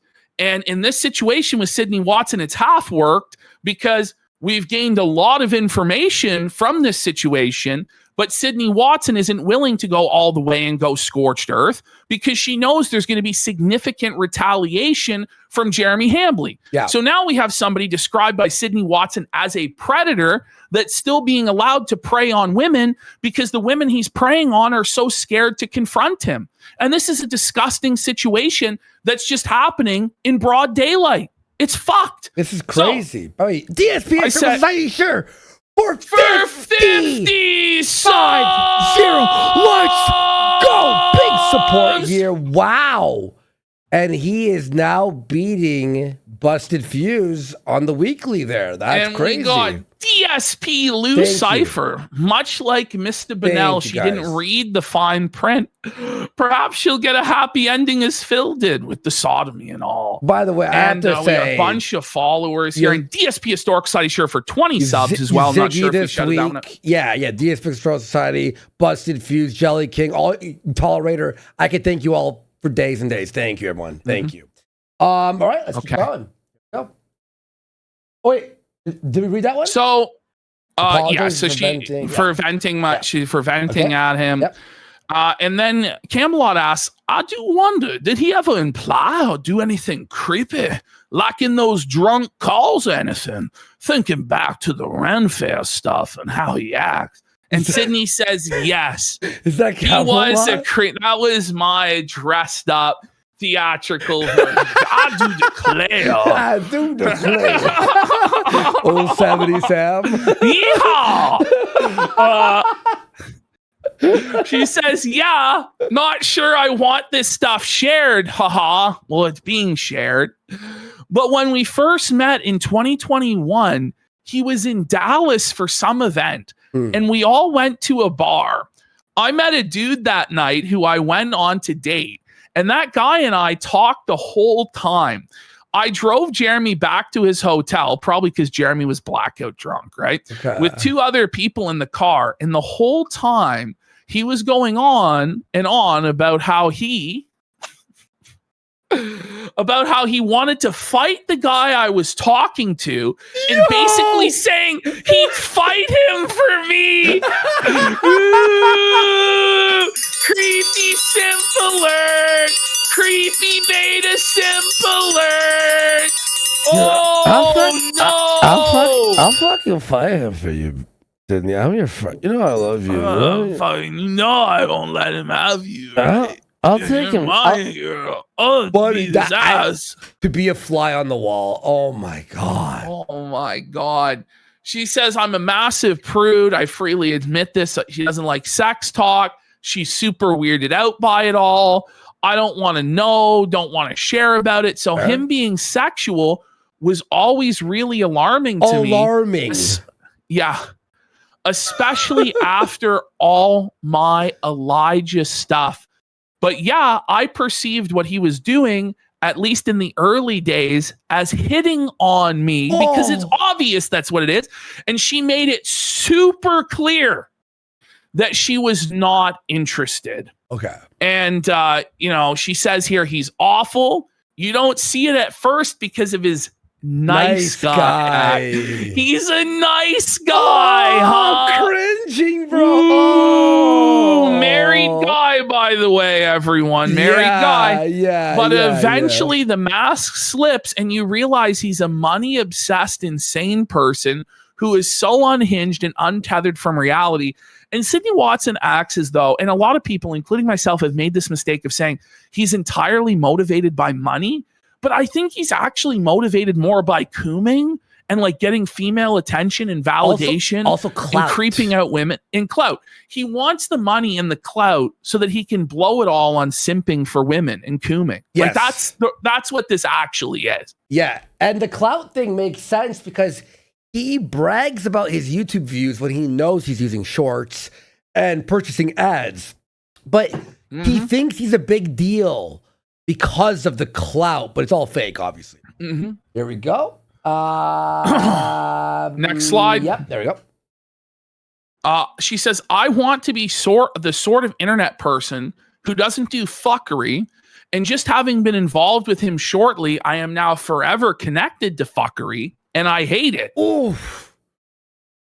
Oh. And then he once called her the cuck destroyer. And I don't think he realizes how true that is. Whoa! Whoa, buddy! Cock destroyer alert! Cock destroyer alert! What does she mean by this? Like, and she knows stuff about his private life that would bring down his house of cards, and she's the cock destroyer. Or is it because of all the recent stuff? But I think it's I don't know. I think the implication is she knows something. She knows that he is a cock, In her opinion, she never can told me destroy. anything. But like she'll deny that. But like the implications of this stuff are pretty clear to me. And then Camelot says you're living up to the name. You're living up to the name. Now, I just wanted to give this quick overview. Elijah Schaefer and Sydney Watson were co-hosts of the conservative podcast You Are Here on Blaze TV. Watson sued Blaze Media and alleged harassment by Schaefer, claiming he was misogynistic and abusive, leading to a lawsuit that was settled in 2024. Schaefer was later fired from the Blaze following accusations of physical assault against another employee. So I bring all of this up to point out that Sydney Watson, in this interview with Camelot that I clipped up, says that Jeremy is the same sort of person as Elijah Schaefer. So if you say he's a predator and he's the same sort of person as Elijah Schaefer, these are pretty serious accusations. Do you know what I mean? And these accusations actually need to be answered. And the evidence needs to be dropped exposing this person. If you believe that he's on the same level as Elijah Schaefer, and by the way, the allegations of Elijah Schaefer against Elijah Schaefer have now gone far, far beyond what happened at the Blaze. So to say, as she's going to say here in this interview, that Jeremy Hambley's the same sort of person as Elijah is a very damning statement. Okay, so let's get into this. All right. From Camelot with Sydney Watson, here we go. And that kind of goes for the things that I know about Jeremy too. There's no world, and the people in my DMs asking me, I'm never going to say anything, because I said this in my video about Elijah Schaefer, where I made the point that a lot of this is mutually assured destruction, and there's nothing really in my life. Like, I'm bored. Like, this is the thing. Like, she says it's mutually assured destruction to expose Jeremy Hambley. What does that mean? Well, it obviously means he's got all her personal info, and she's a very private person, right? And so he's willing to do whatever. I feel like she's kind of backpedaling at this point because she doesn't want this guy to destroy her lives and her family members' lives. Yeah. But at a certain point, right, you have to decide, are you in for exposing this person or are you out? And these half measures of like DMing with Camelot about it, and then you're not sure if you want to be a part of it. It's like, once you reveal this stuff to the world, I feel like We're all on your side. I feel like you have to go all the way. And I understand there's a lot of pressure against her. I understand she's being threatened. I understand that she's scared. But this guy is obviously a disgusting creep, and he should be fully exposed to the sunlight. And the thing is, when you come out and stand against him, then others will come out and speak against him as well. You're not alone in this situation. We all want to support you, no matter what happens and what Jeremy reveals. It just further proves what a fucking scumbag he is. But I do understand what a spot that she's in. No half measures? What about no quarter measures? Fuck yeah. There's nothing really in my life that I want to hide or anything like that, but I will never go after somebody's personal life like that. So I just want to clarify that. I think having to deal with two of the same kind of man back to back was pretty awful. Two of the same kind of man. Yep. Saying that Jeremy is the same as Elijah Schaefer. I think that's a very damning statement. I think that that's brutal.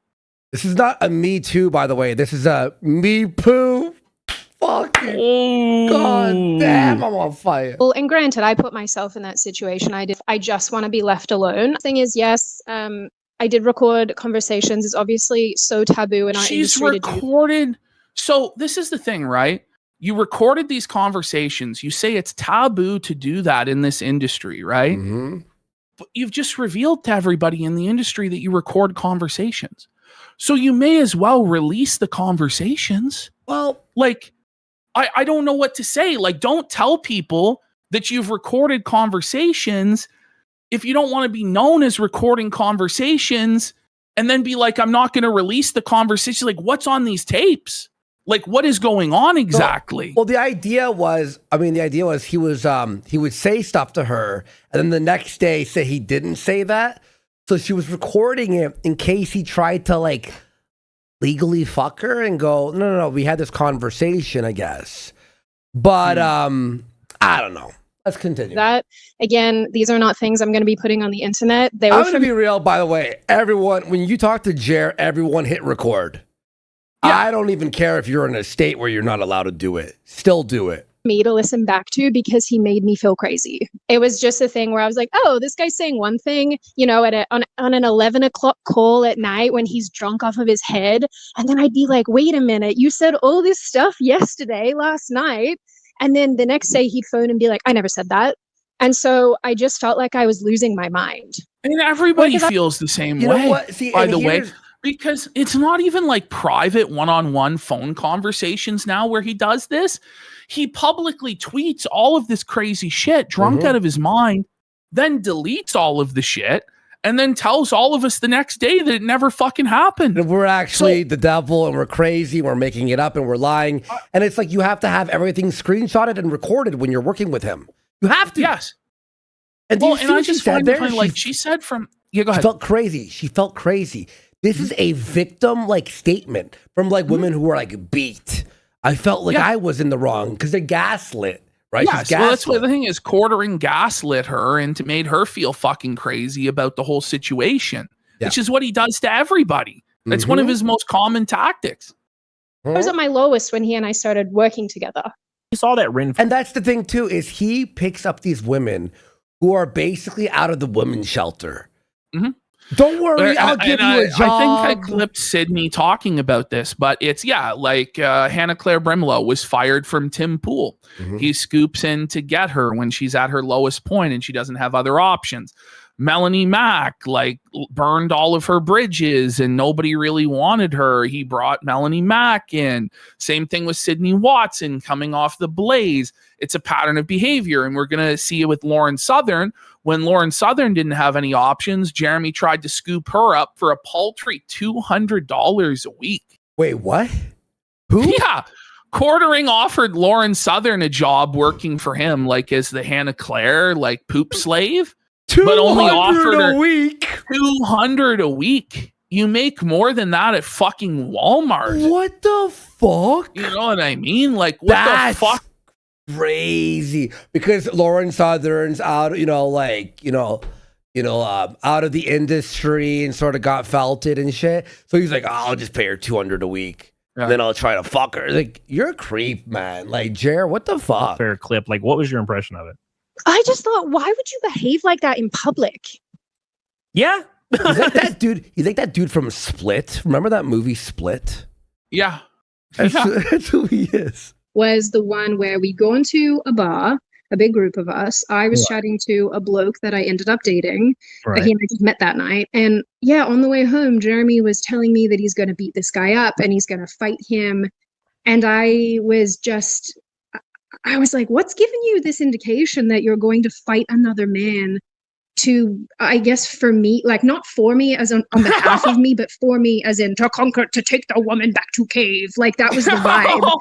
And I was like, dude, I don't know what's giving you the indication that this is acceptable behavior, because at that point, what is this historical society for 60 subs?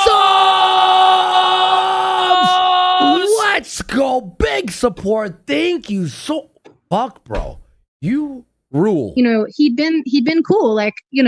He'd been someone who I was talking to about other relationships. We'd sort of talked about bits and bobs to do with our personal lives and things. And I was like, oh, this is like a friend. This is a friend, not someone who's interested in me. And that was when I was like, oh, Christ, no, sir, no. I know he's got the friend zone, nice guy, Jer. You're never getting but this is the thing. You're a married man in a supposedly happy marriage, even though you've admitted you're not happy in the marriage and you have fantasies of leaving your wife all behind to move into a 2-bedroom apartment by yourself. And you talked about how you don't even care about spending time with your wife. And he's talked about how he'd be okay with only spending an hour with his wife a week. It's obvious that relationship is on the rocks, or that Jer is just completely open with his infidelity, because it's not just Sydney Watson. It's a lot of these women he tries to make moves on. And then we pretend he pretends it didn't happen with Melanie Mack when we all saw it with our own eyes at AmFest for all to see. This is just the way it is with him. Buddy, that someone else sent him private DMs of mine that I had with a former friend that she sent him to get at me, and I know that he's gonna probably post them, and it is what it is. Yeah, I don't mind explaining things. I just like, don't understand why she would even be worried about that, because at this point, everyone's reaction to those DMs is going to be based. And she was definitely telling the truth when she was felting Jer and venting about Jer to her friend. So I'm not even sure why she's concerned about those getting leaked at this point. Years and years after the fact. I personally think everyone will be on her side no matter what on this situation, because obviously Jer has fucked everyone. So it's not like we're going to be like, maybe he didn't fuck her. Like, come on. Not infallible. I've done dumb crap that I'm not proud of. But, you know, when you read private DMs without context and things, you know, people then make their own decisions about what happened. So I don't mind. Like, I'm not trying to hide anything. But as far as getting into his personal life, I'm not going there, because I just think that like you are. Like, I don't know. You know what I mean? Like, I want to be sympathetic and I want to be on her side, but it sounds to me like there's something to this that she's not really explaining. You know what I mean? Like, I don't know. I don't know. She's scared of Jer? Like, other people can speculate, but for me, because again, like, this is a person I was friends with. Do I know things about his personal life? Yes. Does he know things about mine? Also, yes. And so there we go. That's it right there. There it is. And she knows that Jer, he does the dirtiest tactics, and he does woke tactics, like getting people's channels removed and flagging. And also, he would be happy to reveal all her personal info. But like with Sydney, it's like, you can't go in halfway with this stuff. Once you make the decision that you're going to go in with this stuff, you got to go in. And you could have stayed on the side. You could have stayed on the sidelines with this. But the moment you give this stuff to Camelot and give him permission to go ahead and read it to the world, like, you're in. You're in for a penny, in for a pound at this point. All right, Sydney, let's fucking go. Let's release everything. Let's release the audio. Let's release the tapes. You should just DM her and go, release the tapes to us right now, please. I think that she should do the right thing if she thinks that this guy is dangerous, which I think she obviously does. But that's not up to us. That's up to her. But like, this idea that I can't be critical at all of any of the things she says or have any skepticism of the way that she's conducted herself during this, I think is kind of bullshit. Well, like, that's fair. It's fair for you to feel like that. 100%. You know what I mean? Like, it's sort of like why even jump into this if this was what, you know, but it's sort of like, you know, it's like she wants to felt him, but like the fear. What she wants is to be able to smear him, but only so far as that he won't retaliate. So she wants to have her cake and eat it too. That's and fair. I just don't really think it works that way. Like, I feel like when you come forward with this sort of stuff, you should come forward all the way with the receipts, or don't come forward at all. And this idea that you get to pick and choose how much of the drama you're involved in once you insert yourself into the drama, like, I just think that that's ludicrous. Like, that's fair. Fair statement, 100%. What is your impression of Jeremy Hamlin? You know what we need? We need one of these girls to be like, here's 1.8 gigabytes worth of audio. Here's every DM. Here's all the business deal. Here's the contract he sent me. We need one person to just leak it all. I don't want to I'm going to suggest this, and I don't even know if it's true, but it can come across to people like you're drip feeding this stuff as a way to grift and milk off of it for years. Like, if you have stuff that's going to lead to this guy's house of cards collapsing, come forward with it. You know? Like, otherwise, you're just drip feeding it for attention, or I don't know what. Do you know what I mean? Like, is there not one person who's like worked with him who's willing to like go, listen, here's the... Well, I know Lauren Southern did, so... I don't know. People are saying it's not going to look good to pressure her, but like... We're not pressuring. We're just suggesting. I'm just saying, like, people are going to look at it a certain way, right? If like, she doesn't, it's up to her. I mean, like, we're not going to like... You know, we're not Jer. We're not gonna fucking. Somebody's saying they don't even think the House of Cards is him being a cock. Like it's something more serious, and it could be. You know, I don't know. Mm-hmm. I really think he's one of these like nice guy TM people who swoops in when people are. That's worse than being like, oh, I scammed her. Brutal. Is that worse than being I scammed That's her? brutal. Nice guy TM meaning like, oof. You know, one of those guys. At their absolute lowest. Like if you look at his progression of quote unquote co-hosts, they're mostly women or mostly people who he scooped up when they were having the shittest time of their life. Yep. He grabbed me up when I was coming off the back of working with the human embodiment of Caligula.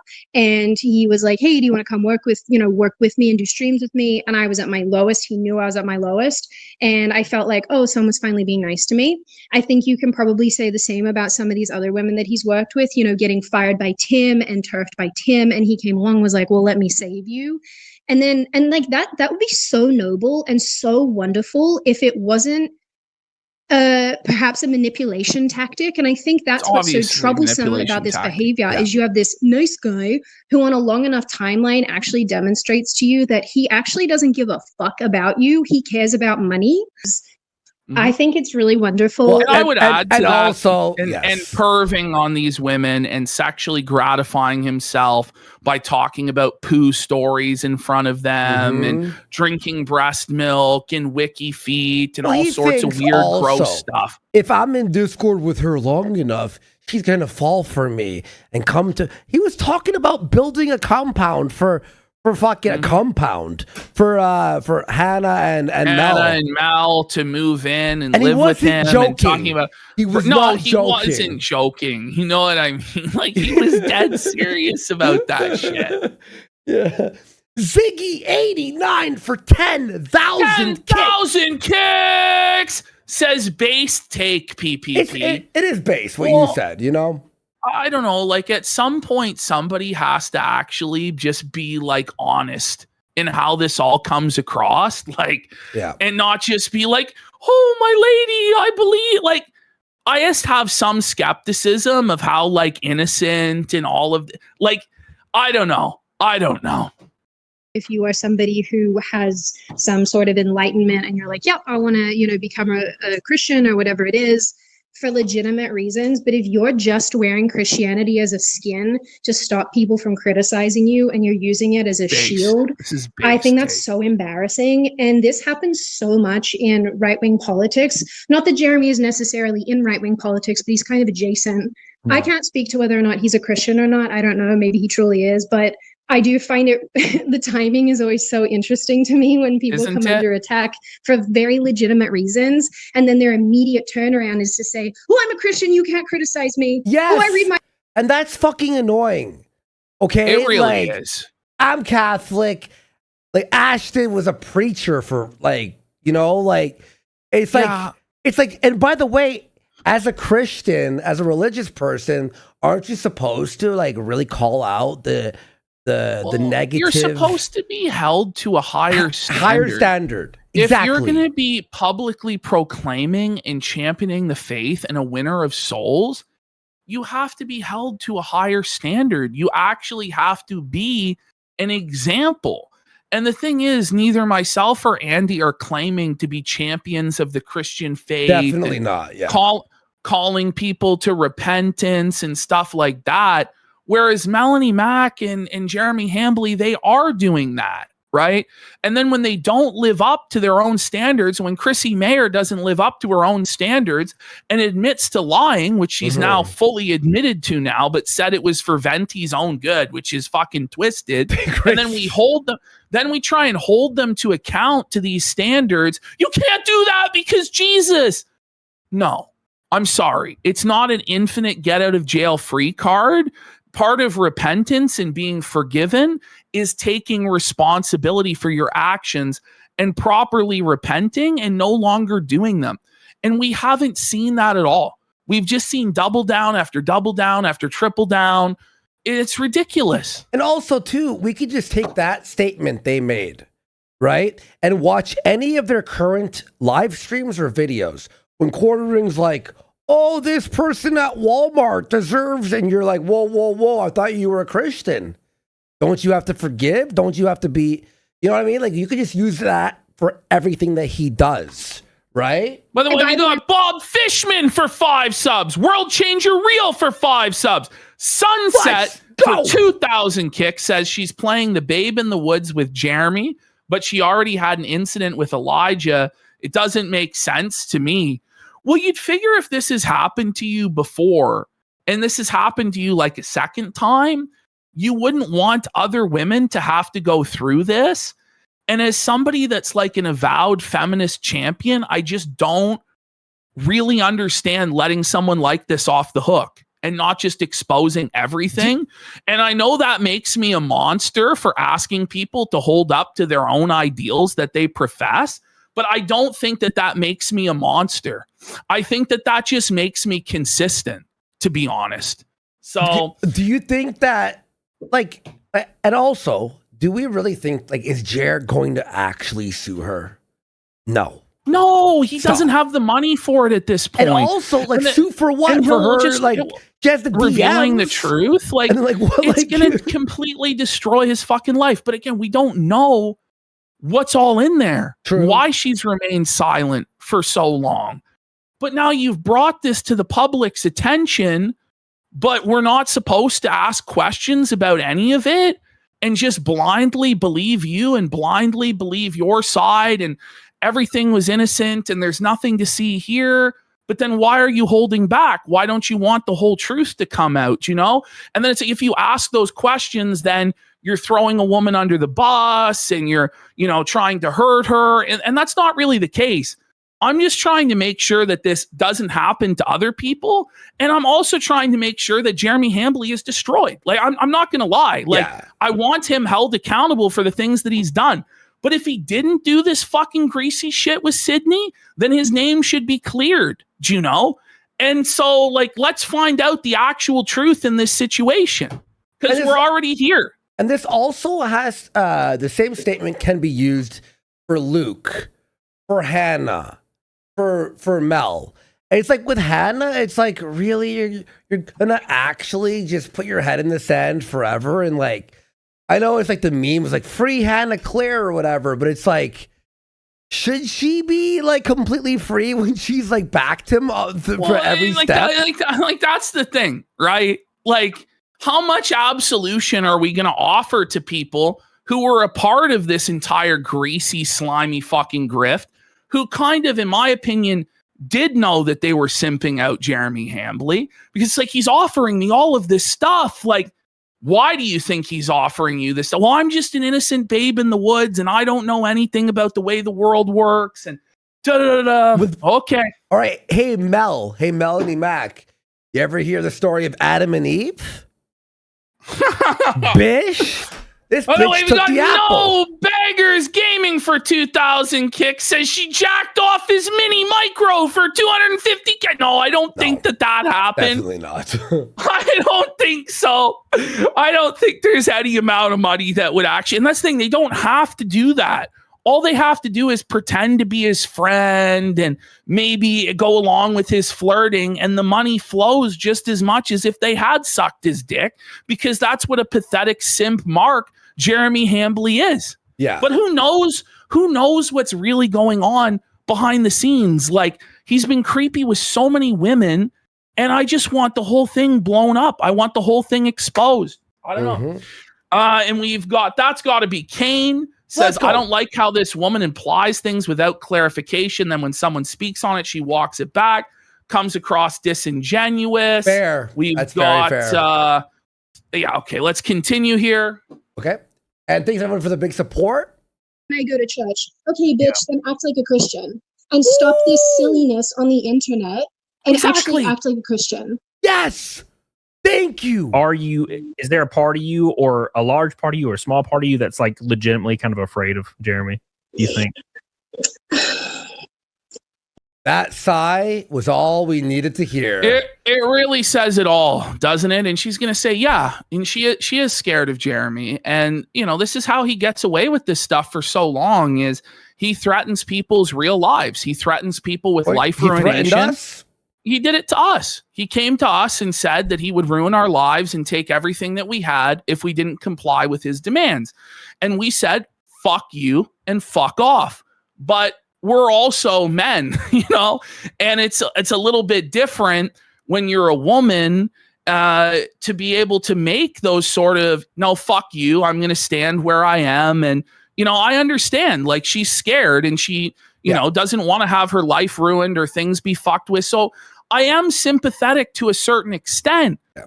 But then when you get involved in this part way, I feel like you have an obligation to finish the situation. Look, I'm very sympathetic too, but here's what people have to understand. The people who have any, like, the revealing dirt on him, what you have to understand is the entire internet minus 0.01% of people, 99.99% of people will stand with you because he's already been exposed. It's like, now it's just clarifications. It's just like, okay, more proof and really, like, putting the final nail, right? But, like, it's not like you're revealing something and there's like I know there'll be a massive backlash. This is the best time possible. There will never be a better time to come out with everything.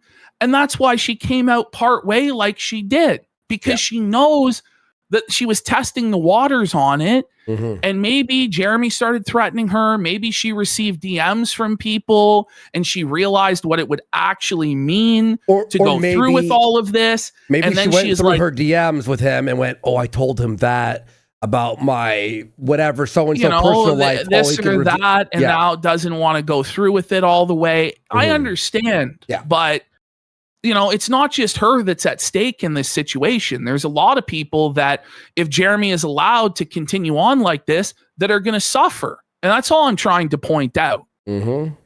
That's a really good question. I'm going to say yes. I think Jeremy has any power. I think he likes to pretend like he does, especially not right now. I think people really... Exactly. That's exactly what I was just saying right there. Right now is the greatest time to expose and felt him, because everyone's on your side. People are still making videos on this too, by the way. You know, really respect the fact that you were just here. I mean, shoe on head. By the way, we got Neon Bible Believer for a stomp 5,000 kicks, saying to all the new viewers, don't be intimidated by Andrew's swarthy Portuguese complexion. Despite being a greenback and a papist, he's one of the good ones. Okay. There we go. Okay. Suffer Portuguese people. Suffer, bitch. Hola, estás bom? It's in the chat. She said, we love you. I love Shu. She's so cute. Thanks, Neon. Yeah. And, you know, there's obviously always going to be trolls and whatnot, but I don't think Jeremy has any power. I think all of his power is through threat. Well, you know what? Well, I'll say this. That's the thing. He never really usually goes through with the threats, you know? I mean, he did apparently have power against our YouTube. Against our YouTube channel when he gets drunk out of his mind. So he probably would follow through on his threats against. But if he did, like, it's such a disaster for him. Like, it's a total fucking nightmare for him. Yep. Actually, the one thing he could come at me with, I'm just going to actually rip the Band-Aid off. This was my shitty behavior during the Publica thing. So, Jeremy, I'm taking this out of your arsenal. So one of the things he's threatened me with is that a girl I formerly worked with, things didn't go well. We had a fallout. I won't name her because I don't think she wants to be associated with any of this. Fair enough. Name her! She leaked a bunch of private chats to him where I trashed the shit out of him. And I want that to be really clear. I said, based, though. She was frustrated. Yes. It's like, oh, the one thing I did was DM someone how mad I was about Jer. Like, the thing, like, you can't possibly be concerned about that, really. That doesn't make sense. There's got to be something else in there, isn't there? Like, otherwise, just fucking release it. Fuck them. You know what? Yo, DSP, Circle Society, sure. For 5,000 kicks, I'll send him that message right now. There you go. Thank you. Some not nice stuff. Because at the time, I was like, fuck this guy. He's making my life hard. He tried to murder my company right as it was trying to get out of the crib. I was like, fuck this guy. So yeah, I was a bitch. I was a very, very nasty person in DMs to friends of mine, just by the way. just mates of mine that I trusted implicitly. Well, silly me, I guess. And right there at the end, and this is the minimizing myself thing, he was calling me. Oh, sorry, I'm walking and I'm stressed. I have to sit. So it's at the point where she's having almost panic attack. She's having to sit down because she's so stressed. She sounds like a quartering when he sits down and has an ad read for 2 minutes. Think I'm this like larger than life person, but I'm actually not. This like is stressing me out. I have to sit down because I'm getting out of breath. By the way, like, does she think that the women who exposed Harvey Weinstein didn't feel any pressure? Does she think, you know what I mean? Like, does she think that the women who actually stood up against millionaires and billionaires and told their stories weren't worried at all about having their names put through the mud? But she felt it was right for those people to come forward. But when it's her time to come forward, apparently, like, it's a halfway. But here's the thing is too, with this situation, it's like everyone is going to have your back. We are chanting, please this leak is the thing, audio like, or whatever. The only reason I'm not more of a cheerleader is because you're now kind of doing a half measure on this. Like this is the thing. That's when I'm now like, okay, so what's actually going on here? You know? Yeah. I mean, I'm sympathetic to it and I understand the pressure, and she's not a drama person. Saying you paying her legal bill. Well, I don't know. You know what I mean? I guess you should just let evil people get away with stuff then, because they can sue you, I guess, right? Like, that's the standard. Okay. And what legal bill for what? I don't know. What's he going to sue for? Being mean? You know what I mean? Like, come on. He's not going to sue shit. Be associated with somebody who's kind of built this brand on, like I said, nice guy TM, like, okay, dude, but is actually kind of hurting people, not physically, but, you know, hurting people in financial ways or threatening them. And I mean, like, the dude was threatening to sue me. There is no NDA. Whoever said that, there is literally according to her, and he said it, and then she DM'd me to say, by the way, there's no NDA or anything. So for this $100,000 or 200, whatever the hell number he's pulling out of his butt, he was threatening to sue me over all this, and I'm thinking, this is so unhinged, bro. Like, do you not understand that the amount of work that I did for free, because I wanted this thing to succeed. Meanwhile, you're just, you know, flopping around like a fish on a deck and not contributing. I was like, oh, you are out of your bloody mind. Well, he just wanted he wanted the money like he got from the tea thing. Like, he just wanted the more money. Yeah. Well, he was always intensely I think perhaps intensely jealous of Tim Pool because. Okay, that's the biggest understatement. I think he was jealous of Tim Pool. No doubt he's jealous of Tim Pool. You know, anyone who watches him for any length of time learns that quickly. Very, very quickly. That's like being like, I think he's out of shape. Tim's memberships on his website are quite high, from my understanding. Right. Dude, like Tim's membership, he's not like quartering is 100 members. It's probably lower now, to be honest. Yeah. Would you say, like, I've heard this a lot, like, would you say that like the quartering is kind of like obsessed with the level of Tim Pool or Tim Pool himself or something? Yeah, I would say that he's definitely got a bee in his bonnet about Tim. And like, I don't know. Yep. You hear that again? Why? Yep. Like, the quartering is kind of like obsessed with the level of Tim Pool or Tim Pool himself or something? Yeah, I would say that he's definitely got a bee in his bonnet about Tim. And like, I don't know why, because I don't think he even registers to Tim. Oh, that's mean. Ooh, Tim doesn't even think about him at all. Oh. He's not even a blip on Tim's radar.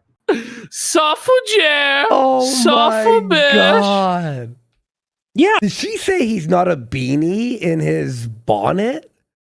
Yeah, not a bee in his bonnet. Oh, I thought you said beanie, like Tim's beanie. Well, actually, would have been a good pun there. Yeah. Was it? Is that what she said? I think so. Listen. Kind of like obsessed with the level of Tim Pool or Tim Pool himself or something. Yep. Yeah, I would say that he's definitely got a bee in his bonnet about Tim. Okay, it is B. And like, Yep. I don't know I like why, Beanie. because I don't think he even registers to Tim. Yeah, for sure. It's that meme. I don't know what movie it's from, but there's like a scene. It's an older bloke, and he's like, "I don't think about you at all." Yeah. What do you think Jeremy should do? Like, do you think what should he like take a break? Should he go to Yeah. rehab? Should he go to rehab? Guys, what should he should just quit the internet? Jared, Yes. quit. Just leave. Rehab immediately and like get the hell out. Yeah, What do he you- should get sober. That's what he should do. Yeah. He should get What? sober, and You know what? I'm gonna say this, guys. I hope Jer never gets sober. No. Don't- Fuck him. don't I go to hope he rehab. suffers and spirals. Like, yeah, I give him like good advice and he never follows it. for a year and a No. half. Yeah. No one will ever, like, he'll never listen to anybody. So fuck him. I hope he suffers. Fuck him. Don't go to fucking rehab. You know what? Fuck everyone, Jerry. You got this alone. You don't need rehab. Yeah, you got it, bro. Yeah, you got this, dude. he should focus on his own shit and less on other people's. The thing crazy to me, and I don't know if anybody else has pointed this out, because full disclosure, I love a lot of the people who've been involved in this. They've always been super sweet to me, and so I got no drama with anybody these days, thank the Lord. Yeah. But I think that, like, what's so interesting to me about Jeremy, and you know, with the way he's been attacked and everybody's been coming at him, is there's a massive parallel here to the way that he went at Jack Murphy. And I actually Is said to him at one Yeah, there is, isn't there? There is a parallel with that, you know? And apparently, let's just keep playing it. We'll Yep. keep playing it. I'll point comment during when the it Jack comes. Murphy Yep. stuff. I was like, you need Jack Murphy. And I actually said to him at one point during the Jack Murphy stuff, I was like, you need to lay off, because this guy's going to kill himself and it's going to be my fault.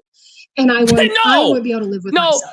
I think that that's ridiculous, that just because you made fun of somebody on the internet because of their own fucked behavior, if they do something bad, that you're responsible. No, you're not fucking responsible. And this is the thing, is Jeremy will start doing this shit, and he already did when he was covering the Storage Wars article about Daryl Sheets, apparently how people were cyberbullying him to kill himself. Like, I have no mercy for Jer. Jer wanted to kill us. Jer wanted to take away our livelihoods and leave us with nothing and in the fucking gutter. And it was only through the intervention of dozens of other creators that didn't fucking happen. Yeah. Do you know? So And I and the really don't viewers have too here. And the viewers. I don't here. have any sympathy. He would never have stopped. If he got us down and out, he would never stop. And he's never stopped in the past. So I understand that women are very empathetic, but you know what? I'm not. Fuck him. Suffer, Jer. If we hadn't kept the kick and had the viewers here and the people If he supporting had got us, our kick account banned it'd be over. and Eddie folded to him, we would be done. Like, we would legitimately be done. We would be on Rumble with like 400 viewers. well, actually, we'd making- have over 300K viewers probably live. Yeah, on Rumble, yeah, because if you have 1,000 people there, it's like 300,000 fucking people or whatever. We'd have a million viewers live. But we would legitimately be done, and Jeremy then would probably employ lawfare to take everything else that we had. Like, if everybody was on his side and he could do it, he wouldn't stop until we were fucking dead.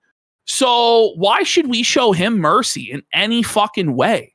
Like, fuck him. Yeah. Like, it's on him again to demonstrate that he's actually a changed that's the man, thing. and that he's going to stop doing this shit. Like, why should we give mercy when he hasn't apologized to Flaked?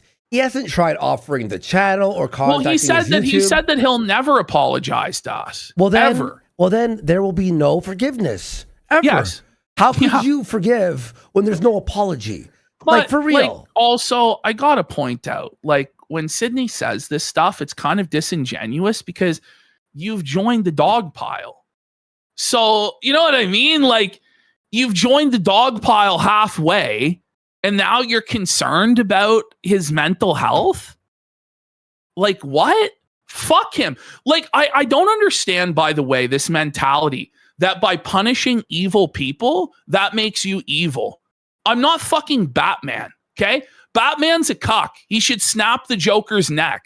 The Joker goes and kills thousands of fucking people on a regular Yeah, you wanna basis. Fuck Batman. You're right. Batman's you know what a I fucking mean? piece Like of shit. I'm not fucking Batman. Like, and this is how evil people are allowed to get away with things.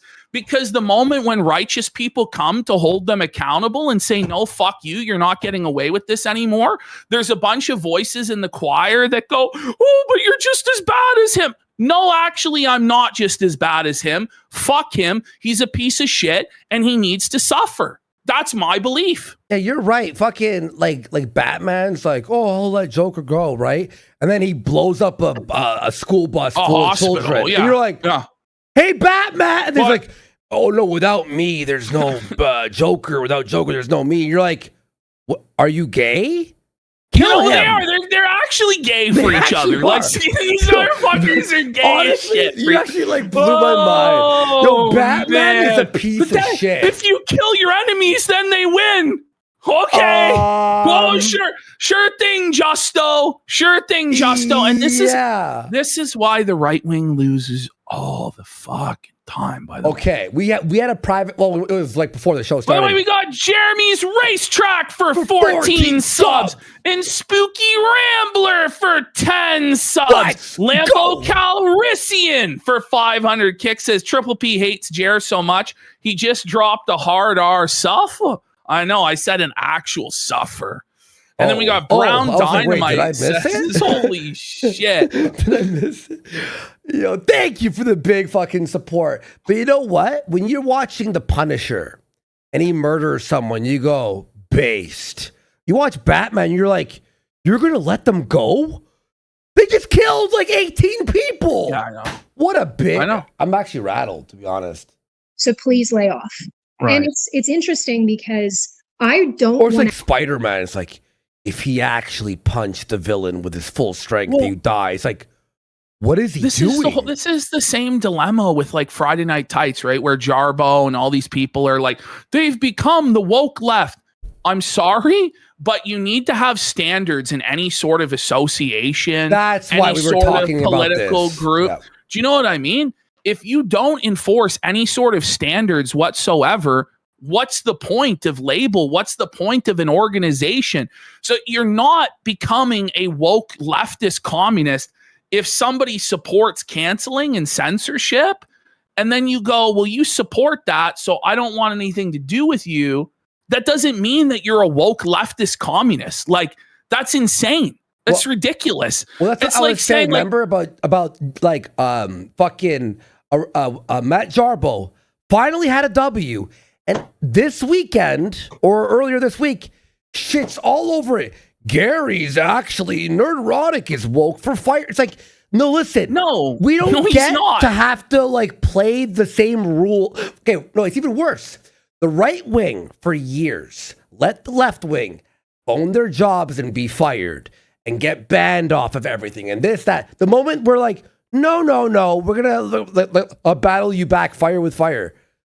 You're woke now. Oh, so Gary has to let woke people on or else he's woke? I just don't get it. Jarbo's the biggest retard. I just genuinely don't get that mentality. I don't understand it. And it doesn't mean that you preemptively go out and you know, like try and fuck with people and do gay ops like Jeremy does.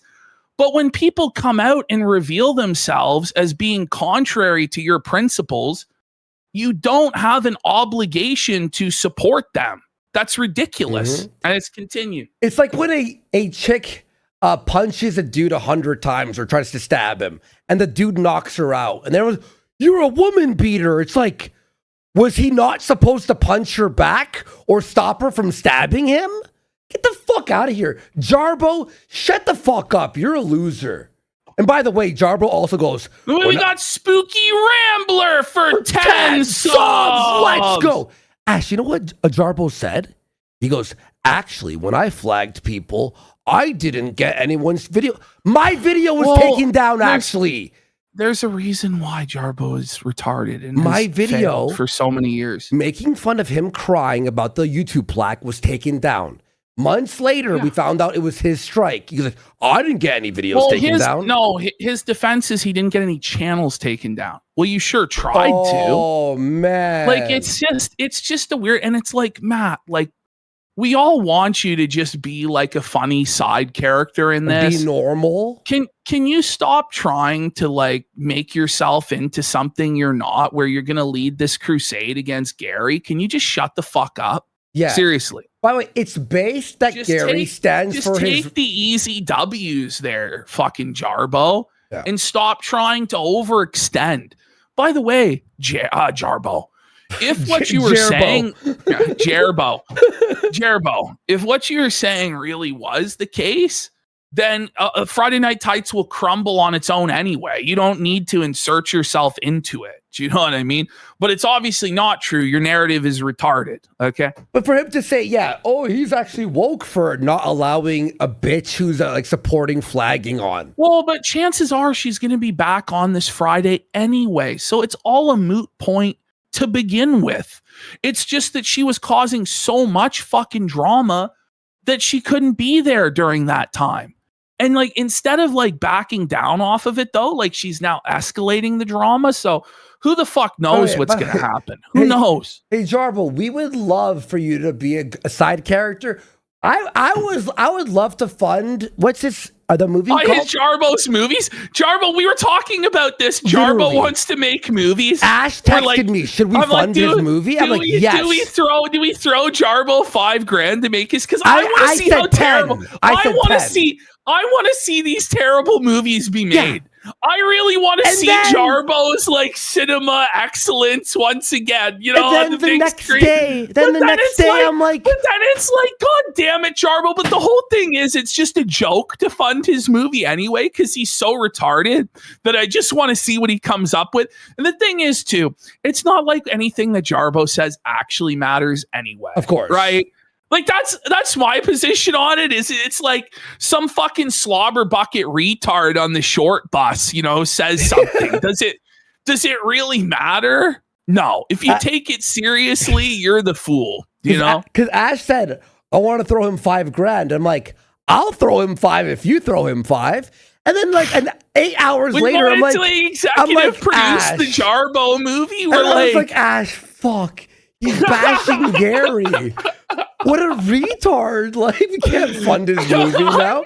Jarbo, you lost $10,000. Jarbo, you lost out, buddy. You lost out, bro.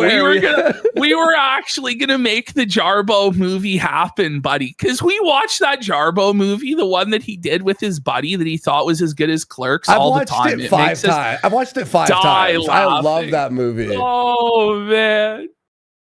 By the way, all right. You know Jarbo's banner on his Twitter is Kevin Smith?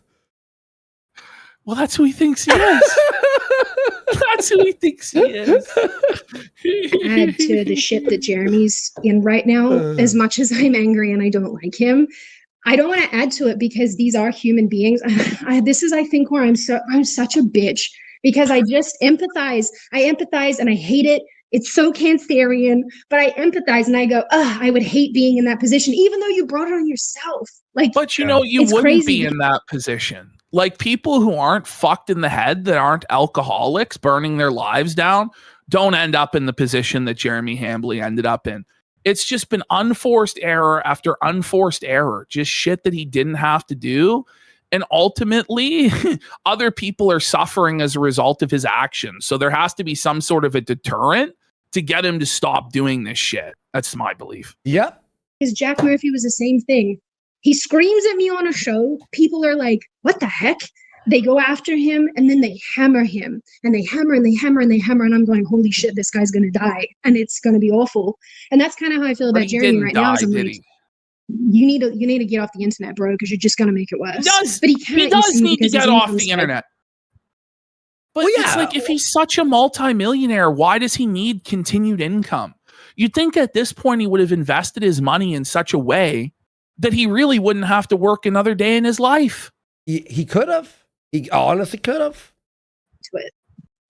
Some of the things that I've seen in streams or some, I guess my own experiences, it's like, this is not the behavior of a married man. Like, you don't act like this towards women. You don't sit at a bloody fair and behave the way that you're behaving towards women and children. Like, it's icky and it's not acceptable. And so, I find it predatory.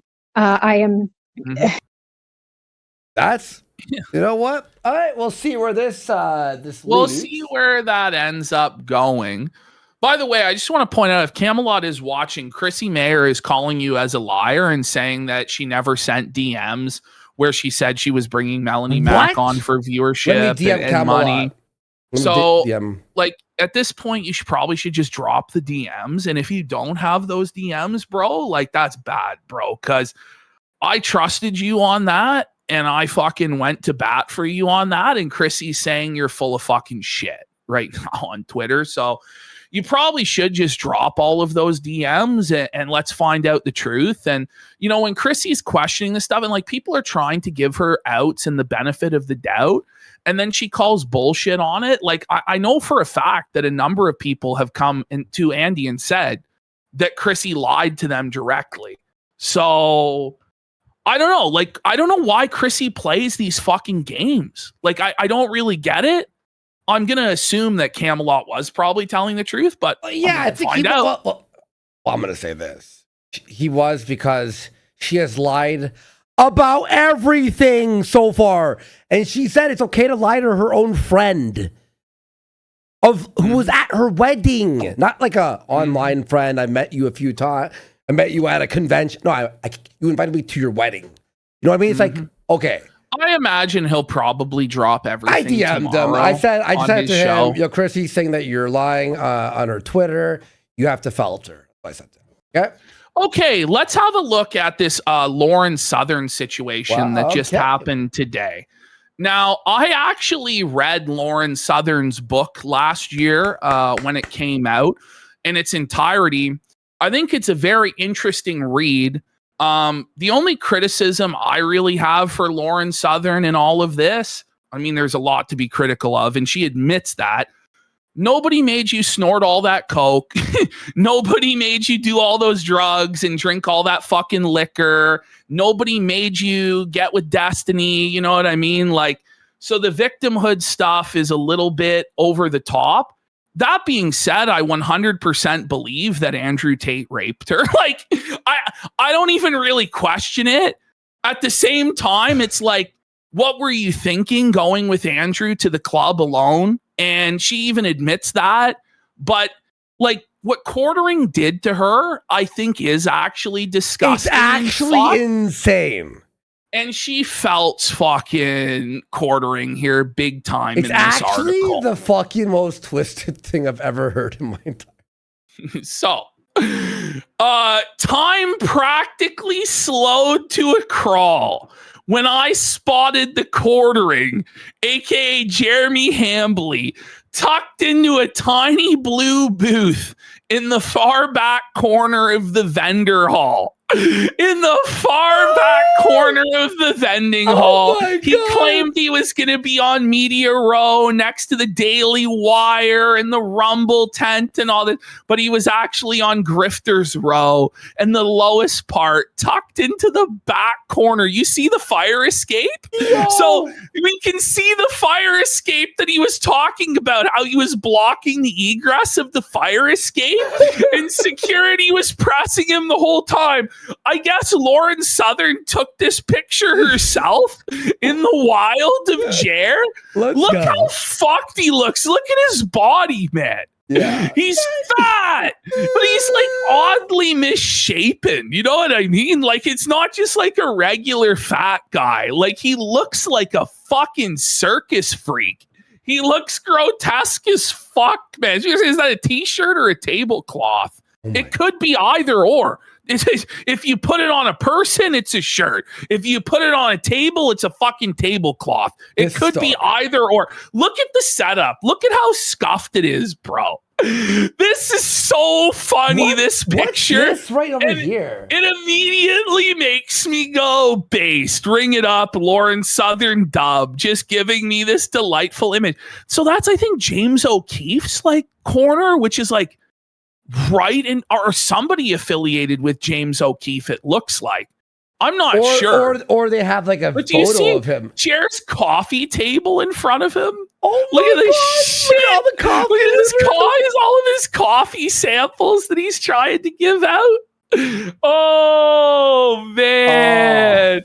So she says, with a few women, bring it back quick. Yep. With a few women I vaguely recognized from the internet, including one of Tim Pool's rotating co-hosts. Okay. So this is the thumbnail that Jeremy Hambly put together of the Lauren Southern, Brittany Venti, or the Lauren Southern, Andrew Tate situation, rather, where he said that Lauren Southern was completely lying about this situation, that Andrew Tate did nothing wrong. This is actually disgusting. He said that she never went to the police when she actually did, and he AI'd her as like pregnant with her abuser / rapist child. You know what someone said to me on Twitter right now? Someone said, he talks about drinking breast milk and he was hitting on that pregnant chick. Remember when he was drunk? Yeah. Did he make this for his fetish folder? I imagine he did, which is sickening, which is twisted stuff. Oh my God, that's actually crazy. So she says Jeremy outright claimed first on X before deleting the post. What does that sound like, folks? It's the same thing. He gets drunk, posts all sorts of bullshit, and then deletes it later. That she never went to the police, had zero evidence, and fabricated everything for money. She says every single one of those claims were directly addressed in chapters I released publicly for free. He says that Tommy Robinson said that she lied, and she responded to Tommy point by point. Then there was Tate, whose response was essentially she's lying. But despite threatening legal action repeatedly, he still hasn't managed to send something as simple as a cease and desist. But Jeremy won't mention any of that. Wow. And so she was considering going up to Jer on live stream and sitting down and felting him. So, that was so good. That would have been so good. By the way, that would have been the greatest day Imagine if we were doing that AmFest coverage and Lauren Southern just sat down and started reading Jared the fucking riot act. And we're going to read about how she confronted him at the after party. But she says here that he spent the rest of the segment whining that I declined his very generous job offer. For the record, it was $200 a week, which you can make part-time for minimum wage and not have to wipe the ass of a poop pants cuckold, okay? And then he called her a dumb whore. So as she walked past his booth, she could feel herself staring holes through him while he rambled to his live stream audience, confidently wrong about something as usual, I'm sure. Just so petty, so cunty. And then she says, for a brief moment, I seriously considered walking directly into frame, pulling up a chair beside him with a giant grin on my face and making him explain the details of a case he had confidently monetized without apparently spending even 4 consecutive minutes researching. Ooh. She grumbled and thought better about it. And she says, is it actually healthy to let people lie about you to massive audiences without consequence? Okay. So if we continue on. Okay. This was a very long article on her Substack, by the way, so you can go read it. But Twitter, you can see she posted a link there. We're just going through the highlights here quickly because I want to get to Jared's shows yesterday and today. I can't wait. So I'm fucking sitting with members of his team alongside a few old friends I recognized from Timcast was Jeremy Hambly. And the part of me wondering whether I was about to make a spectacle of myself suddenly died. There weren't even cameras rolling. Could it really be that bad? The mischievous little imp inside of me slowly began curling the corners of my mouth upward as I made a beeline for his table.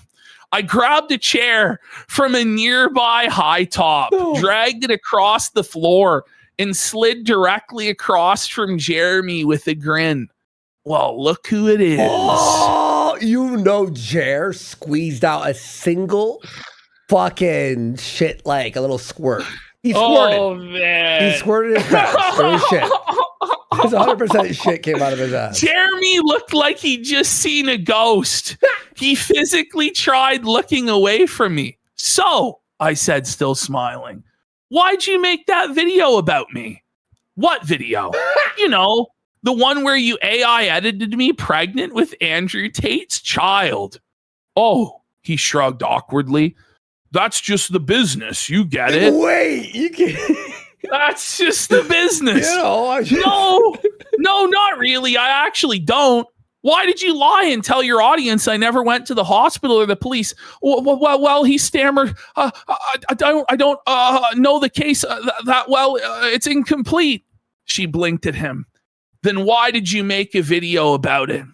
The table had gone almost completely silent at this point. Oh my God. Oh man, Jared just getting fucking felted by. You think he'll respond to this one?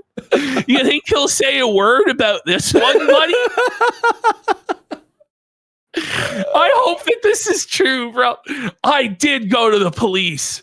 I did go to the hospital, and I'm literally testifying in multiple cases.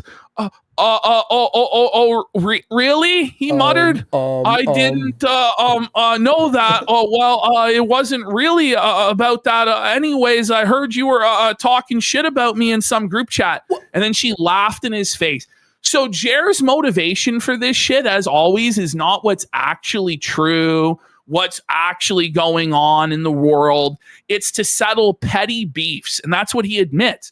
Because Lauren Southern was talking shit about him in a group chat, he decided to say a bunch of shit about her that he didn't know if it was true or not in order to fucking smear her. It's very reminiscent of many other situations with Jeremy in the past. And I tend to believe that he did this. So then she goes, wait, you made a video lying about a human trafficking case, called me a whore, and edited me pregnant because you heard I said something mean about you in a group chat?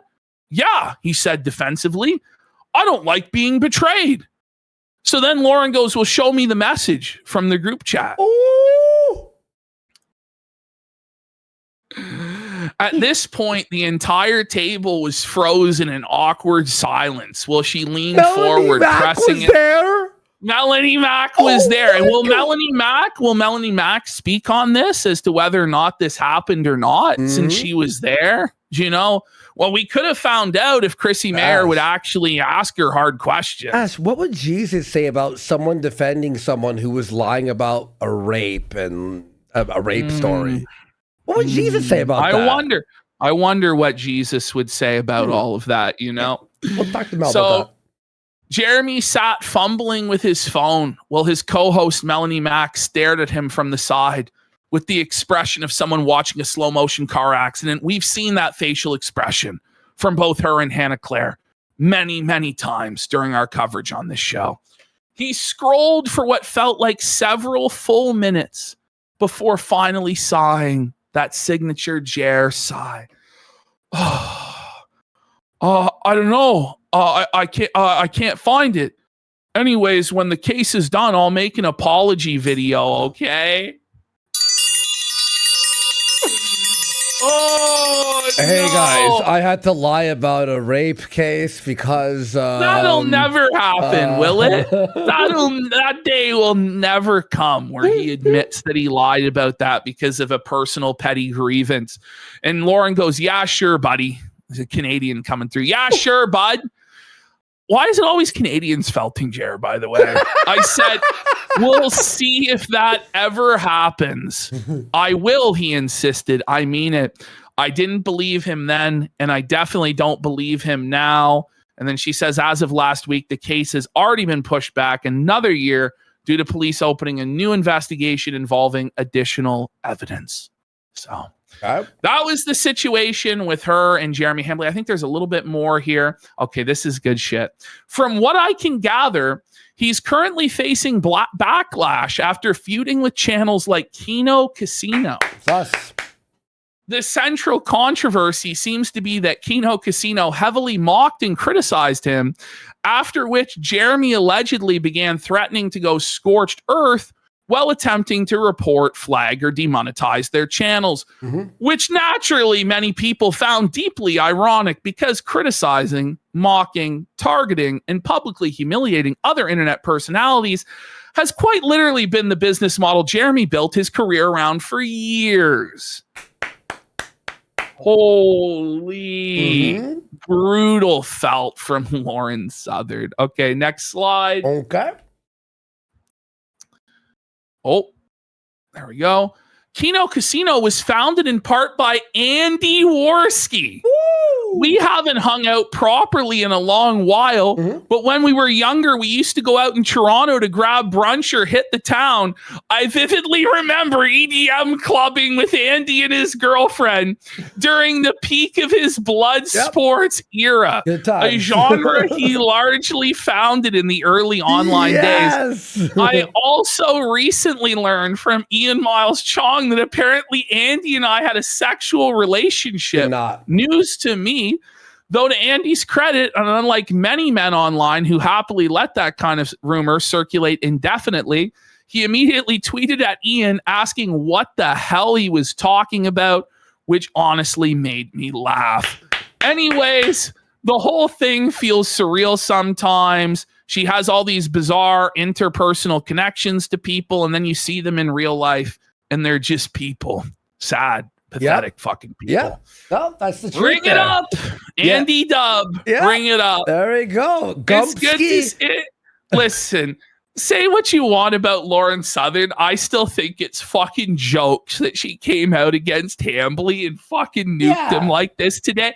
And I'll tell you why. Amazing, because I know when a woman goes after him like this, it makes him seethe so badly inside. He gets way more angry if it's a woman, for sure, right? Yes, exactly. And the thing is, he can't say fucking shit right now. He has to sit there and take this shit. And so he's just stewing. He's just seething about it. For God knows how long he's going to be malding and boiling about it.